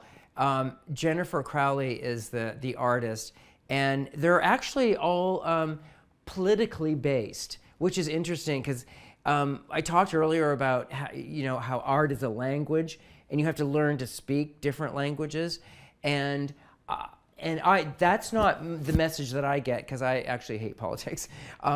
That's not the message that I get from them.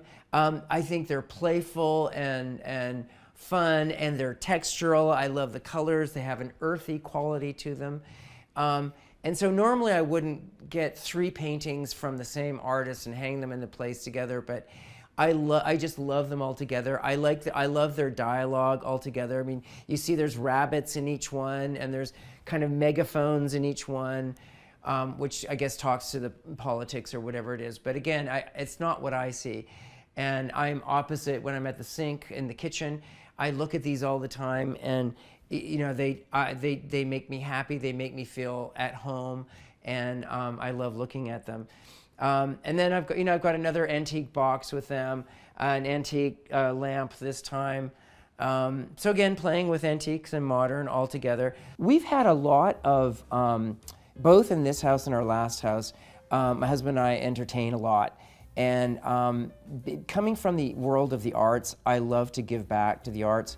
So we've held dinners for the ballet and the opera and the museum in both of our houses, and we had a dinner here last year that was for 24 people, and it was, we had a couple of chefs here and wine from California and Oregon, and it's just a great joy to be able to share your home in that way, sharing food and wine as we love to do. It's kind of our favorite thing.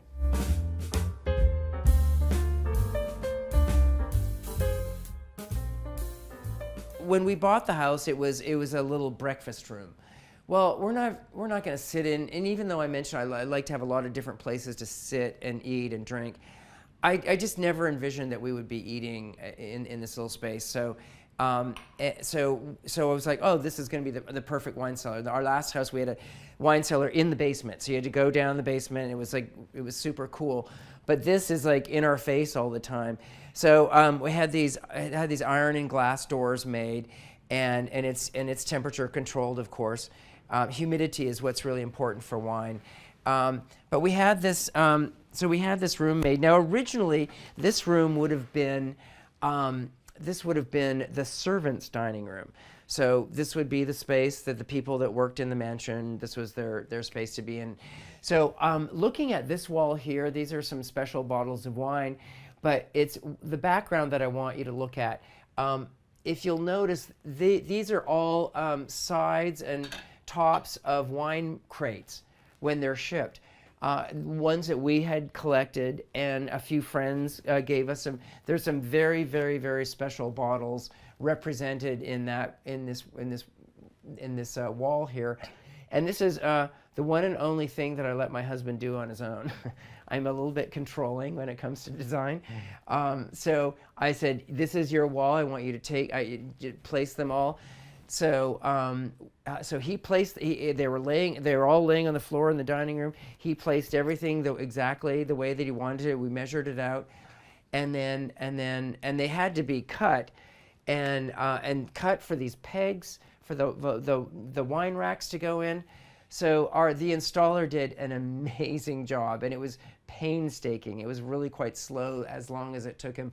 But it makes for just great memories to look up on that wall. I talked about art, how it's, there's stories. A lot of times you'll know the artist, or you know something about the story, or you know the history of the artist. It's the same with wine for us. We know a lot of the people that made the wine here. Yes, we've got a lot of California and Oregon. We love Burgundy wines, and we love Pinot Noir. But we've got a lot of different wines from really around the world, and that we've been collecting, and we know a lot of these winemakers, and we'll have evenings sitting in the cellar We can get about 4 people in here. It's not really large. Well, we can get more than that. We can probably get about 6 or 8, really. But it's just an intimate environment to hang in, and it's very special. Yeah, we love it. So the way we use the cellar is, of course, its main purpose is cellaring the wine, holding it at the correct temperature. But we love to entertain in here. Now, it'll start with, just a couple people are in here. There might be, people sort of rambling around the house. A few people gather in here, and then sort of like the door usually is closed because you want to keep the humidity level correct in here. When you see someone in a room that the doors are closed, you want to go in there because it looks like you shouldn't go in there. So people end up coming in here, and because it's an intimate space, it just feels really, really special. So whether Chris is just opening a bottle and he's starting the evening in here, or throughout the end, or maybe after a dinner, we might end up in here and just hang out with our wine, and maybe at that point we're moving to champagne, or we're moving to something different. But again, it's just so nice to be in a different area, enjoying all of your house. I love to live in all of my house, be all over the place, and use it in different ways. So what makes a house a home? Well, number one is the people in it, that you love the people that you're with and your beautiful fur creatures, or maybe real children as well. But what makes a house a home to me is comfort. You want to feel at home yourself, and people that you're inviting in, you want to feel comfortable. So I like to, when we're entertaining, I like to have a sense of ease. I want people to feel comfortable and at ease. And when I'm choosing furniture, comfort is of the utmost. It's really, really important to me. Not only that, it looks comfortable, it looks inviting, it doesn't look stiff and formal, it looks inviting, but it actually feels comfortable too.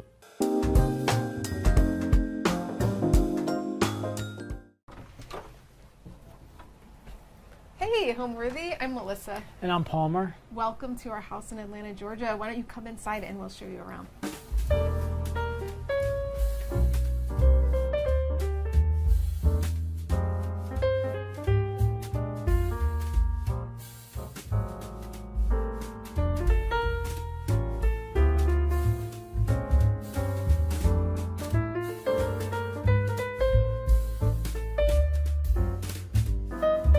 Hi, I'm Allison Kenworthy, the founder of Homeworthy, and we're now offering a membership plan that gives our supporters early and exclusive access to new videos. Hi, Homeworthy. I'm Roz. You're here at my home in Los Angeles. Come on in. I can't wait to show you around. With this membership, we invite you to open more doors, discovering new homes, rooms, and personalities available only to those with the keys to our guest house. You'll be part of a community of people who are just as passionate as you are about interior design. Before today's episode, click the join button below to support all of the storytelling we do on this channel. Our growing community of members help to directly fund more videos so we can capture these extraordinary homes from around the world. So join today to receive early and exclusive access to new Homeworthy videos.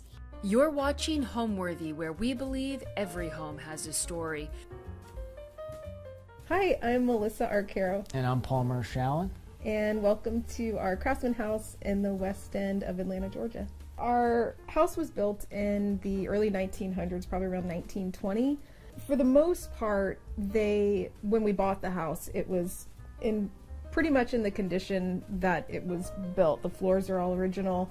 There was some renovations that happened in the kitchen that sort of made it a little bit more modern, and that's where most of the work that Palmer put in, as far as just changing out some countertops and making cabinets. But beyond that, it's pretty much like original how it came.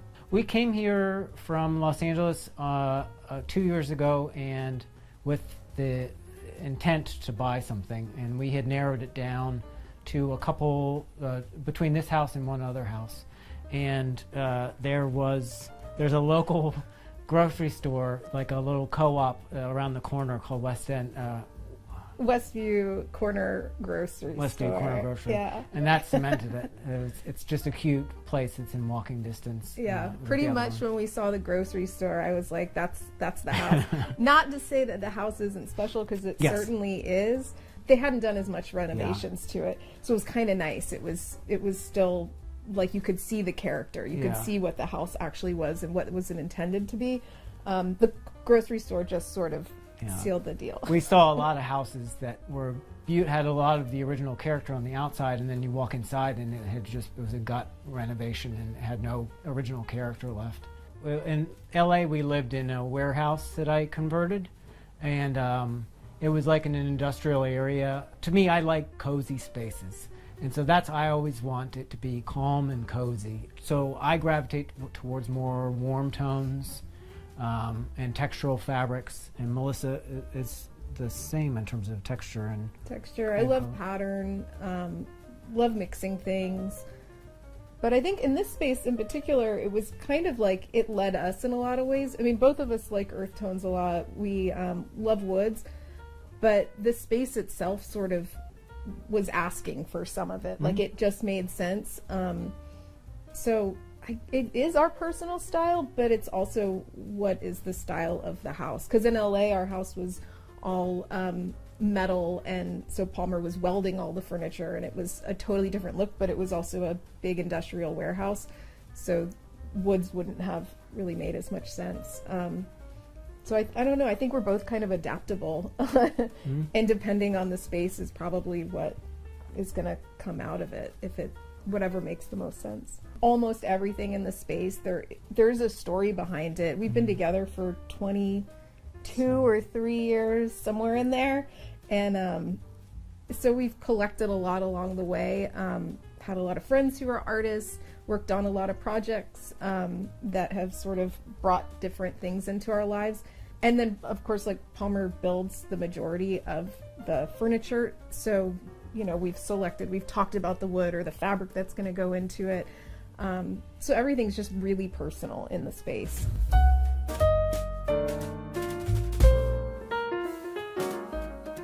Welcome to our living room. This is a picture window seat that when we moved in was actually a lot smaller. And so one of the things we wanted to do was make it wider. So Palmer built it out a bit so you could sit on it a bit more comfortably. And then underneath, I like being warm as often as possible. So having like blankets within reach was important. So he built all this great storage space so that we can have blankets, and then games, because we both love games. And I love puzzles a lot. So he created that for us, and it's a really nice place to enjoy coffee or tea in the morning. Over here is a wood carving print that an artist I found at a gallery here. It's Kylan Art. His name's Todd Anderson, and he actually is out of South Carolina, but it's awesome, and his work spoke to me immediately when I saw it. So we thought it was such a nice piece to have like right when you walk in the door. It's really special. We have a couple more pieces in the dining room as well. There's at a salvage yard I found, they had a bunch of oak handrail. When you first enter the house, you were seeing sort of the back of the furniture, and so I wanted it to be open. So with these motifs, I just used oak dowel rod to construct the sofa so that you see the upholstery through the back of the sofa when you walk in. And so the sofa, armchairs, and the coffee table were all done with the same oak handrail that I found. The fabric we shopped together and kind of just wanted something that worked with the wood and the warmness that already existed in the space. And when we found this, we liked that it had a little bit of texture and more than just being like a flat orange, and thought it looked really nice with the wood. And all the pillows, this is a really cheap way to do pillows because pillows are expensive, inserts are expensive, fabric can be too sometimes. But we shopped at like Goodwill, Salvation Army, thrift stores, and we get inserts and then basically take off the pillows. Sometimes we'll even save the zippers and then just make the covers ourselves. So sort of random fabrics thrown together, but it's just a cheap way if you want to have lots of pillows in your house and kind of elevate it a bit to do that. So the majority of the pillows I sewed in the house. That was my contribution. Which is common with most homes here is they all come with fireplaces. Most of them are non-functional. They used to be it was a gas fireplace, and it was just too much to get it operating again. So this is a Zellige tile, which is from Morocco. It's like a cement tile that has just naturally a lot of variance in color and thickness. So there's just a lot of sort of depth to the piece.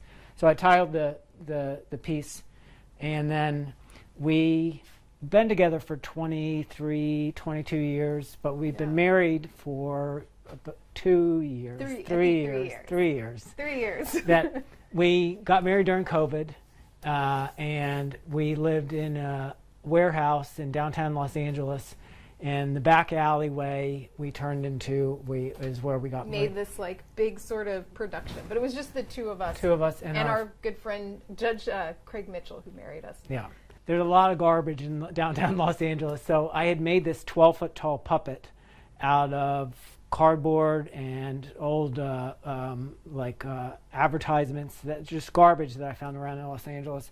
And so this is like a miniature version of the 12-foot tall puppet that I built that has just references to a lot of special things and that we loved about Los Angeles and California. Like the figure itself is based on Salvation Mountain in Salton Sea, which was an amazing artist named Leonard Knight built. It was a labor of love. And then there's the Griffith Observatory and aspects of Bob Baker's Marionette Theater. Yeah, the Bob Baker Marionette Theater, which was a really magical place in downtown Los Angeles that was torn down. They moved to a new location, but the original location, this is based around the marquee and the entryway. And then you have the Disney Concert Hall, which is just an iconic Los Angeles And then place. We did like a collage of friends and family, and it was basically, this is a miniaturized version of our wedding in this kind of crappy like back alley in Los Angeles that we made really sort of magical and special. When we got married, we didn't want rings or anything, and so we get this produce from a company called Imperfect Produce that it's all the stuff that they can't sell at stores, but on their boxes it says Imperfect Together, and so I just cut that out and I made bands, one that said Imperfect and the other one said Together, and so those were our sort of wedding bands. But someone stole the bands from us, and so Imperfect wouldn't give us a box to do it, so I had to just cut out cardboard and paint it back in again. So in our love altar, some of it means things because it's really special or personal, and some are just things like the hand. There's actually like quite a few hands around. There's one right at the entrance. There's some on our coffee table, on our dining room table. So hands just seem to play a lot of roles in our space, and even us, like rather than wedding rings, we tattooed our initials. Our initials. So that's our business is Sama. PSAMA, Sama, Paul Michelle and So Melissa. we just like hands a lot. This little piece is a piece from Almighty Op, which is a pretty cool puppeteer project out of Los Angeles. It's underground. It's so cool. And they were selling these, and I love them, and I love supporting them. So that just made sense for the Love Altar. This is a box that we actually got in Atlanta, and it's made out of matchsticks. And then they created a little design that said love, and it was just really neat. We both liked it a lot. Yeah, there's And little then objects. There's a that's our photo wedding of picture. our wedding. So then there's You can see the puppet in the background. and then to like go even like other layers. So then I make puppets too. So I created a puppet of Melissa and myself in our wedding outfits that are up here, and the judge. So Palmer and I met, we were both studying film and television at SCAD, Savannah College of Art and Design in Savannah. I had been asked to work on a student project, and he told me that there was going to be this guy that was going to pick me up and take me to meet them at the location. And he never picked me up. And I called the guy I was working with, and I said, hey, the ride never came. And apparently the ride was Palmer. You can say what happened. I was intimidated by her. That's what he says. Yeah. He says he was intimidated. So he saw me and he left me. And then I had to get another ride. But then when I did see him at the shoot, I immediately saw him and I was like, that's the coolest guy I've ever seen. And then, so then we ended up talking and yeah. The books on our bookshelf, I can't say that we've read all of them. Both of us like being surrounded by books, and definitely some of them speak to what our interests are. So I love origami. So we have some origami books. Palmer's actually into tarot a bit, so there's some of that. And then a lot of it's just really good fiction, and we both are big readers. Definitely haven't read every book in the house. And the books we have bookshelves in numerous rooms, but we both like being surrounded by books. Yeah, and this was another addition that I put in, is just because it was weird, is like the fireplace is off center from where you would normally put it, so it was just this heavy weight over here. So I just created this sort of asymmetrical bookshelf so that it kind of pulled some of the space back through, that kind of balanced the room. When we moved in, it was like 12 inches deep.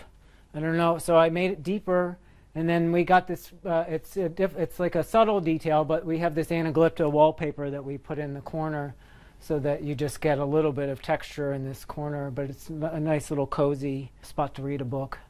There's a lot, I mean, everything has a story in here, but so this was our dog Sane, Melissa's first dog ever. She was a carny dog, like literally traveled around with the carnival. We found out she was a hermaphrodite. She was, she moved around with us for years. She passed away maybe 8 or 9 years ago.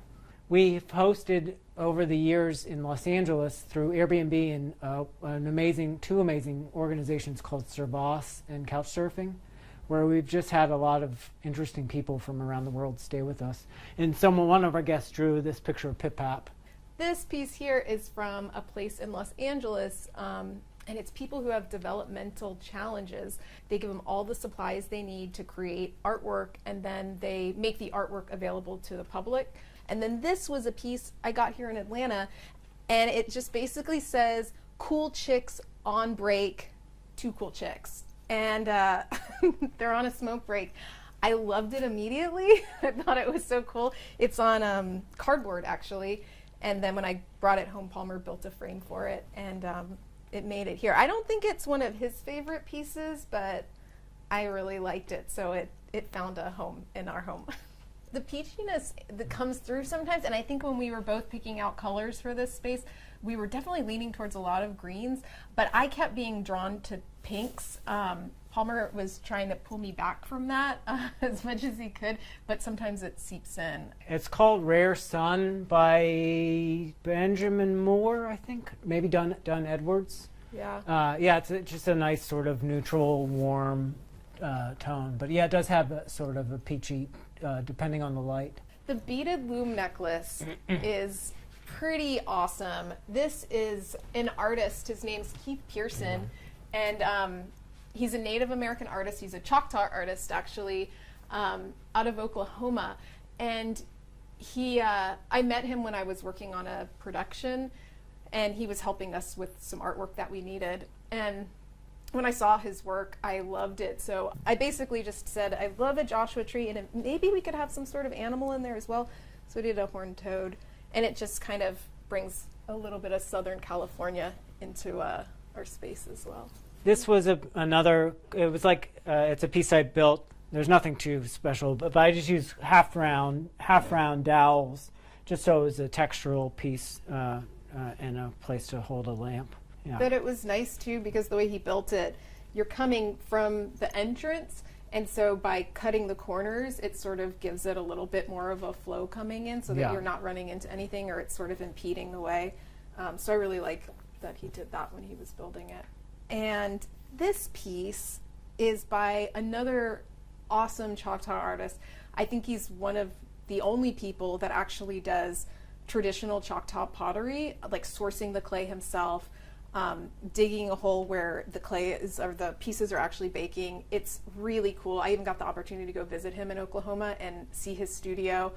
But we were able to rent a lot of his work for a production I was on. I was able to have this piece, which Palmer built a little stand for it because it's so special that it deserves its need moment. to be elevated. Yeah. And then we have another piece we'll show you in the dining room that is his that I really, really love as well. So then moving from the living room into the dining room, it was a large, originally double doorway. Because it is so open between the dining room and living room, Melissa wanted something sort of special to pass through. And so this is a piece that I had done that is using the tramp art style. And when you're entering it, I carved in the words "we are" as just a reminder to internalize. And on the opposite side is "we feel," so to externalize. And then we have my astrological sign, and I'm a fire sign ruled by Mars. And then on the back side I have Melissa's astrological sign with she's a water sign ruled by the moon. The archway to the table was there's a thing called tramp art, and they would take old cigar boxes and they would break the cigar boxes into small pieces, and with a knife you carve notches over and over again, and then you layer up to build a lot of times jewelry boxes or picture frames, small objects. And I had been doing that for the dining room, the passage from the living room to the dining room. That was the biggest piece I've ever done, and that was, it's thousands and thousands of little notches in the wood. My favorite furniture piece that I built was probably our dining table. I like cork quite a bit, and the dining room is a formal space. Sometimes it can be the formality of it makes it, people don't end up using it. So I like low furniture to begin with, and so the dining table is particularly low, and it's wide, and it just feels more casual. But I think that's my favorite piece that I've done in the house. So that takes us into the dining room, which it's a large space, and so I built the table scaled to the size of the room and also to the sort of dimensions of the room itself, which I had done with cork flooring. That I got two different color of cork that I cut into just little these diamond shapes here, and then I tiled the pattern on the table itself. And then because it's so gigantic, when you're sharing a meal, it was difficult, so I built a giant Lazy Susan for the center of the table as well. And then all the chairs sit low to the ground, so you can sit cross-legged. They're extra wide. We had the chairs, picked out the fabric, Palmer built them, and then we realized we just wanted something more to kind of break it up a bit. So we found this fabric. I made the pillow covers for it and then put it there, and it just helped kind of bring a little bit more texture and something else to the space, and also help tie in the rug. Neither one of us are drawn a lot to black and whites, but and these are a little bit more black and neutral, I guess, but it seemed to work here, and so it was kind of fun mixing that up. And if you don't know how to make pillow covers, it's YouTube. It's so easy, and it's like such a money saver if you want to save a little bit. It helps a lot. And then on the table, we kind of talked about what we should put on it. I really wanted a bonsai, but inside it's not going to work. So Palmer kind of just put together this little moss-covered rock dish, just kind of nice. And then this is another one of my friend Edmund Perkins' pieces, which is a traditional Choctaw style. It's a bat bowl, and the same thing.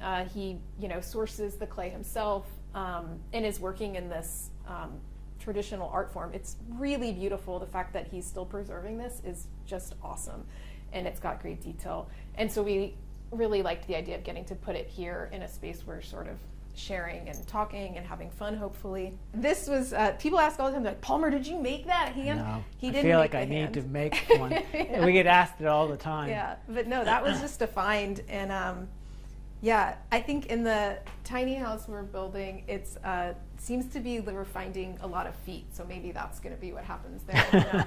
It'll figure itself out, I guess, along the way.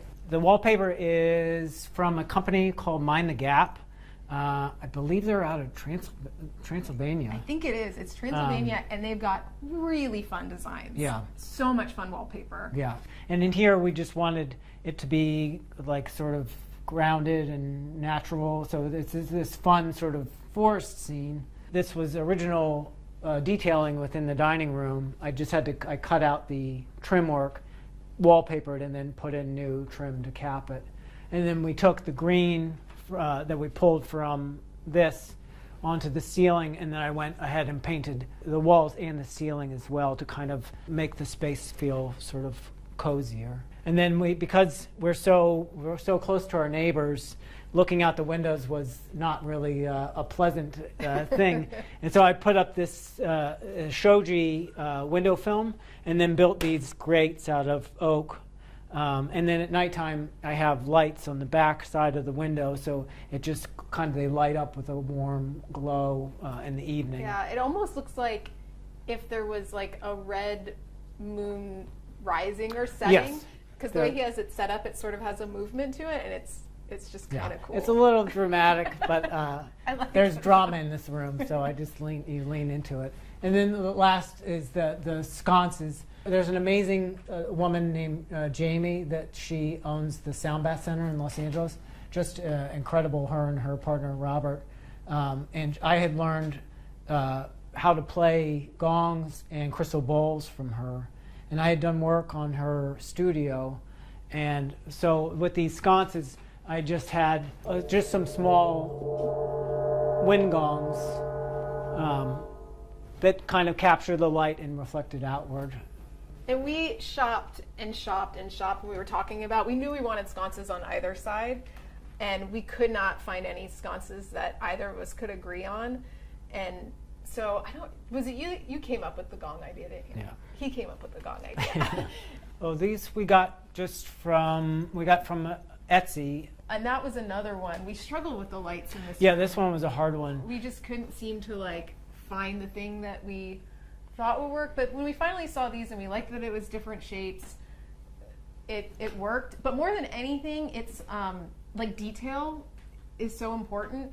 And rather than just having like a cord, Palmer found this great sort of, it's not vintage, but it has a vintage look to it. I had to custom make a canopy for the wiring of it, but yeah, it's lamp chain. There's so little option. It's just like a couple of things, and they're always so boring. And that was one that I found that had some character to it. We also wanted to have sort of two mirroring pieces of artwork, and because I really fell in love with Todd Anderson's work, we went back to Kylan Art Gallery and saw these two and really, really liked them. Some of his work, like the one in the living room, doesn't have as much color, but these did, and we thought it would look really great in here. And then down here we had this little corner, and so Palmer built a cabinet space, and just for when we're having friends over or we're cooking in the kitchen, we have music we can listen to. And then also there's more hands right here. These are from the puppet, the original puppet. These are the puppet hands from our wedding, which has same thing, like the handmade, their tattoos on them. And so it's what's left of the puppet. The puppet's no longer, but the hands still exist. So I would say when we host, it's definitely a joint affair. I am more of the person that wants to cook and get involved with the menu. Palmer is like super interested in lighting. Every light in this house pretty much has a dimmer switch on it. So at all moments, he likes light to be in a certain way. So he's in charge of lighting. He's definitely in charge of music. And then also scents. We like to burn a lot of frankincense here. And we like when people to come in to sort of have all of those senses brought in, so it makes it a little bit exciting and fun. And food-wise, we're both vegan, and I love cooking all kinds of food. Like, I love Indian food, Thai food, everything. So yeah, I pretty much like to kind of cook up a big storm, have some really good drinks, maybe a cocktail with mezcal in it. Sometimes we mix kombucha in it as well as one of our favorites. That's pretty much the kind of parties we like to throw. Kombucha, mezcal, and a little bit of Topo Chico. Yeah, it's good. It's perfect. Yeah. Working with Palmer is awesome. We get along really well. We enjoy getting to be creative together. It really works pretty great. He's super easy to be around, and I just trust him so much when it comes to design. So for me, I really love it. I really enjoy getting to work with him. He comes in and I think he really has the vision for what the design is, and then more so the detail stuff is where I come in. And I love shopping fabric. I love shopping art. And so we kind of just fall into place as far as where our strengths are. He takes the lead, and for good reason, I think.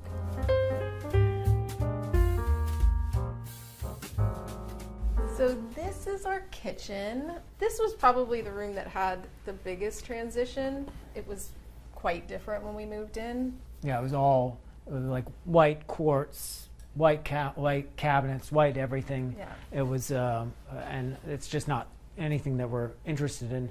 Yeah, so I demoed all of the countertops and just did this walnut butcher block, which just has, it's a Craftsman home. It's just warm woods is what it needed. And then I rebuilt, I kept all the original, the cabinets that they had put in place, but I just refaced the fronts with just pine and rattan that I stretched on the upper cabinets, and then just regular cabinet fronts in here. The white is not white, it's New White by Farrow and Ball, which just has just a warmer tone to it. So I did that on the wainscoting. So I added wainscoting throughout the space, and then covered up there was some white subway tile in here. And then it came with which people thought, it came with a new stove, like a stainless steel stove, and everyone thought we were crazy, but we got rid of it and got this vintage avocado stove. But it works great. It works awesome. And we thought it made a little bit more sense here. Yeah. This was something that we've had for years, and I love it. And I love it being over where I cook, but it says the diet starts tomorrow. It's kind of silly, but it's fun to have in the kitchen. And it's kind of just moved space to space to space with us. These are Etsy pot holders that you can get that are made out of mud cloth. Then beyond that, Palmer put up a magnetic knife board, so it just kind of is convenient. So this was, when we first moved in, this was just a whole wall, and then Palmer added the wainscot so that it would help just break it up, bring in texture, rather than just feeling like this expanse. Yeah, so part of the charm of older buildings is all of the extra detailing that is put in. So because it's so tied into the dining room with all of the paneling, I just wanted to carry the line across into this space and kind of just make it cozier, I think, which wainscoting does. This piece of art was also an artist that I got to meet while I was working on a project. His name's Bahi Whitethorn. He actually passed away this last year, but he's a Native American artist. His work is gorgeous, and this was actually a piece he had done years ago that I purchased, but I just thought it was really cool. So the stained glass windows, before we had windows here that just kind of saw next door, which it's not really the, I don't know, most attractive sight. So we talked about, what do we do? Should we do drapery? And instead, I was working with this stained glass artist. His name's John Yukas, and he was local to Atlanta. So I talked to him and I told him what we had, and together Palmer and him came up with this design, and it mimicked the rug a bit that we have here. And John put it together. Palmer built the frame and then put it up, and it sort of is a really nice block, and also nicer than having maybe fabric there that can get kind of grubby when you're washing dishes. But yeah, it turned out kind of fun, and John was a lot of fun to work with. And when we first moved to LA, we moved into a garage that I converted into a living space.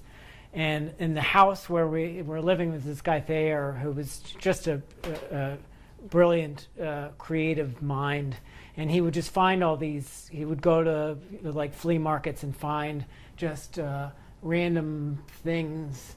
And he just would make these creations just compulsively. And he would never sell them. And finally, when we were leaving, I talked him into selling me this one. So it's a coffee grinder that I used as a coffee grinder for a number of years. You could pull the grinds out and dump it in. I think I'm a better cook. But she likes to cook more than I like do. to cook, but Palmer happens to be a better chef. But I definitely enjoy cooking. I love spending time in the kitchen. I find it super meditative and relaxing. I like listening to music in here or talk shows, whatever. But yeah, Palmer's a better cook. But mine end up being one pot meals. Yeah, I like to use every pot in the house. Several times over. It's many things, as complicated as it can be. That's how I like to sort of approach the cooking. So this is our guest bedroom. Not really a lot of custom stuff in here, or pieces. This was kind of the last room, and actually when Palmer was building everything, he didn't have a workshop, and so this room was the workshop, and so it was the last room to get any attention. And so everything here is actually things we purchased besides the floating bookshelves, which kind of mimic the ones in the living room. He built those. This piece over here is actually a print, but they have originals you can get. It's from these Ghanaian artists who make movie posters, and sometimes the artist has actually never seen the movie, so the poster barely relates to it. And instead of having, which we have here, we'll have just a movie poster that the studio puts out. These artists are actually the ones making the posters, and then they'll be there sort of to promote the film. You can buy vintage ones as well, but they do have prints, and the prints are affordable. They're cheap and just kind of cool. This corner over here as well was somewhere we thought maybe it might be nice to have a seating area. So this is just a knockoff Ames chair that we found used on Facebook Marketplace. Found this awesome vintage pendant lamp that I love that was actually in our office, but we switched it over because we thought it made a little bit more sense here. The bed was a bedspread from a Indian company that on Etsy, and they're both, the bedspread in this room and in the primary bedroom are both from the same company. And it's like hand block print bedspread over fabric, so you can see there's a lot of imperfection in it. Yeah, it's sort of all over it. It's not just this clean sort of manufactured look because it is handmade. The tapestry above the bed was an Etsy purchase. There was, and I don't recall the name of the artist, they were selling two of their pieces. We didn't have an exact place. Initially we thought it would go in the primary bedroom, but it just seemed, it worked so well in this space. And because there's so much wall space just throughout the house, and you're getting art, and it's just art, sort of just that we wanted to mix it up where we could so that it wasn't just paintings or drawings or prints. And so Palmer, when he found this, we were pretty happy. Yeah. The shelves are kind of jam-packed with all kinds of stories. Definitely like the things that, I don't know, bring joy in life. One of the things both Palmer and I do is distance running. You end up getting lots of medals if you run a lot of races, but I've condensed it to my favorite medals that I've saved. This one in particular is like a piece from the Los Angeles riverbed, and the running group that I run with, Skid Row Running Club, we do a race every year where we run the length of the Los Angeles River. And so Palmer actually made these and was able to source portion of the medal. So even though there's these medals you get that everybody gets one and they buy it from a company, these handmade medals I love. I think they're just pretty cool. Palmer carved these bookends, so he did some wood carvings and made special bookends for the shelf. And this piece here, it's called Doro Dango, which is a Japanese art form where you take mud or dirt and you form it into a ball and you work it until the ball actually like almost becomes, and all it is dirt and water. It becomes like a mirror. It's beautiful. This is my first attempt at Doro Dango, which I think some people would think is not really worth celebrating, because you can see it's not like the sort of perfection that Doro Dango should be. But I love that it was my first attempt, and so we saved it. And the dirt itself is from Bob Baker's Marionette Theater in Los Angeles, the original one that's no longer. Yeah. So we went and sourced dirt there. All right, let's head down the hallway and we can see the primary bedroom. So in the hallway, we tried to do the same thing of bringing textural elements into the space rather than it just being art everywhere. And so I just went on eBay. They were all from different people. On eBay, you can tell that a lot of people were working with patterns, but then you just get such variance through the individual hands. So it's just like, I don't know, to me it's a special, and owls are special animals. I think this one is my favorite. The symmetry that they achieved with the knots here is just, I think that one, when I saw that one, I was like, oh, I have to get that one. Again, living in downtown Los Angeles is full of garbage, and so I would walk through the neighborhood and I would pick up pieces of garbage that I found, and I would make sort of these collages of the pieces, which have like, I pulled the glass out of this one, so they have like a textural element to it, and I do sort of graphite rubbings over top of it. So, and I like the fact that it's something that is discarded in an attempt to take what is looked over and make it into something hopefully beautiful. To me, I think what makes a space come alive or gives it a soul is the details. I think it needs that additional layer. Call it like the life layer. Exactly. The life layer comes in and sort of like... Yeah. It feels like people are moving away from minimalism to begin with. The Marie Kondo kind of mentality is like that if it doesn't give you joy, get rid of it. But I think like at the end, there should be a lot of objects around you then, it shouldn't be an empty space.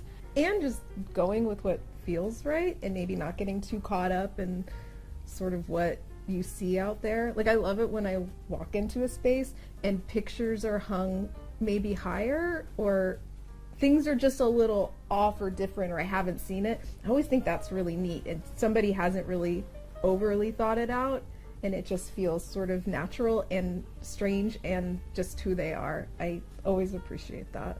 Well, what inspires me is getting to know people a little bit better. I love that part of the design process because, like I said, for me it's like more storytelling. I love that sort of like diving deep with people and getting a better understanding of who they are, and then sort of like working with elements to see what makes sense. Welcome to our primary bedroom. So this is by far the most minimal space we've ever done. I had found these great panels. They're made out of bamboo fiber. And they come in sections. There were two different patterns that were like, one has this sort of more rigid human thing, and on the opposite side of the room is a more natural pattern, like the flower of life, and the sort of things that more nature and maybe a more stereotypically feminine energy and a more stereotypically masculine energy, and to just have a balance in the middle, the bed being in the balance in the middle of the room. NASA and Benjamin Moore paired up together, and they found out the average color of the light from the visible universe, and it's this color. It's called Cosmic Latte. It's a ivory tower on the Benjamin Moore chip, but they call it Cosmic Latte, and it's a warm white that just feels nice. Maybe it's all in my head because of this story, but I buy it. Yeah, and then beyond that, I built the bed, which is another one I used paint grade shelving material, which is generally it's all the leftover scrap when they're cutting down boards. And so it's all sort of what is considered to be ugly and to be painted over. It just has a lot of character. And something Palmer's really good at when he's building things is making things kind of functional and convenient, which I love. And so on the beds, he has light switches that control the light above, so you don't have to get out of bed, which is really nice. And then little individual lights on either side, reading lights, along with being able to obviously like plug in your phone or your laptop. The drapes was, it was fabric we shopped locally in Atlanta, and then we worked with a woman who sewed the drapes for us.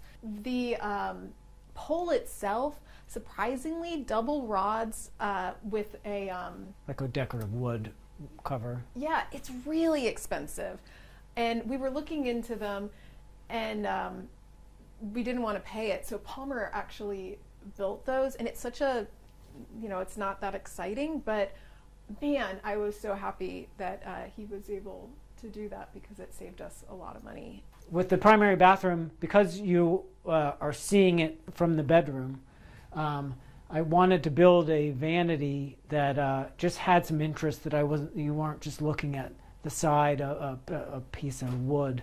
I built a plywood frame for it, and then used penny tile to tile sort of a waterfall on this side, so you just get it when you're coming in the space. So in the primary bathroom, we were thinking of different things to put on the walls.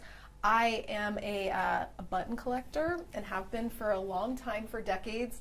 Palmer built this button board, which is it's a cork backing, but he actually created an image on AI and then put it onto the back of it. And then I just utilize it for my buttons. And just kind of brings a little element of fun, I think, into it. And also, if you're a button collector, you're probably collecting buttons from all over. So there's lots of good memories here. The bathroom had a shower, and when we got it, it had another thing that people probably think we're crazy. I took the glass door out and then put up a rod. I just like, you don't have to see it. It's way easier to clean. And it just gives like an added opportunity for like more texture, color, and something else in the space rather than just sort of glass. Yeah, up here is a little piece of artwork that we put, which is actually those hand-carved puppets that Palmer made of us. And he had a little picture of it, and so that's us in puppet form. Yeah. And while this is the primary bedroom, this room is for our guests, so that's why there's not a lot of like personal things here. We went to Jordan years ago. We were driving in this nature preserve down to this place where we were camping. Got these blurry shots of her bouncing around in the back of the thing, and I love them. Yeah, that was one of the ones maybe we didn't agree upon, but just because I was like, why is it just a picture of me? I feel like it should be a picture of both of us. People are going to stay here and think I put pictures of myself up, but I know he likes it, so he left it. We lived in Portland, Oregon, and there was, I don't know if there's a thing called the Gathering of the Juggalos. It's a band called the Insane Clown Posse, and they have like these very devoted fans called Juggalos, and they paint their faces like clowns. Faygo is like a big soda in the Juggalo community, and this Portland artist had done these series of sort of formal portraits of Juggalos, and I got these for Melissa's birthday one year. But just on the record, we are not Juggalos. Not Juggalos. We've never been to the Gathering. Never been to the Gathering. Just really like the subculture. So this is our front porch. Palmer built all the furniture that came in here, and then we just shopped a lot of different fabrics and wanted to mix and match and get sort of upholstered cushions and some fun pillows and just a nice spot to hang out. And sort of the house is up a little bit, so it's really nice. You can kind of just see the street, and it's a nice place to have a drink or eat a meal. So the sort of design motif on the back of these very heavy chairs is just the same material I used for the railing itself. So it just kind of picks up all around the edge. And then these lights I built just out of cedar that are just nice warm lanterns for the evening. And sort of just mimic as well the same sort of patterns behind Right. the chair, so it all sort of ties together. This stands up pretty well in the weather. It was another just like wall that sort of just felt like it needed something. It's tough. It's like it's Georgia, and so the summertime can be a little gross. We have a nice ceiling fan, but the mosquitoes can get pretty rough. Yeah. So, and right now it's for coming from California, it's chilly for us. But yeah, when the weather is nice, we love getting to enjoy time out here. It's really nice. Melissa wanted like a really special entrance. Yeah. So I do love the front door too. Yeah. That's a great piece because it's like the first thing people see when they come into your space, and you want people to feel welcomed and warm and like you belong here. And so we went back and forth talking about like what this door should be, and then when Palmer decided to do hand notched, it was tramp art style. It turned out really cool. and so this was another tramp art piece I did. My dad was in town. I roped him into helping cut the notches. The door knocker was we found when we were in Jordan. And we've been holding on to it for years. And sort of just waiting for the right time to utilize it. And so, it was really cool once Palmer made this. It just was the perfect place to put something special. Yeah, and then on the bottom, first I have the two hobo symbols. This means this is the place. This little symbol means you can camp here. And then the two are two giant sequoia trees. This one's Melissa, this one's me.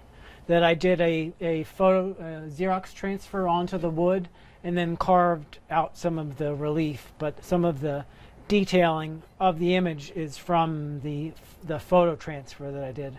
And then lastly, it's just our initials I carved into the door. Home to me means comfort. Yeah, a place that you don't really want to leave, Yeah. that's cozy, that you want people to come to you, kind of a thing.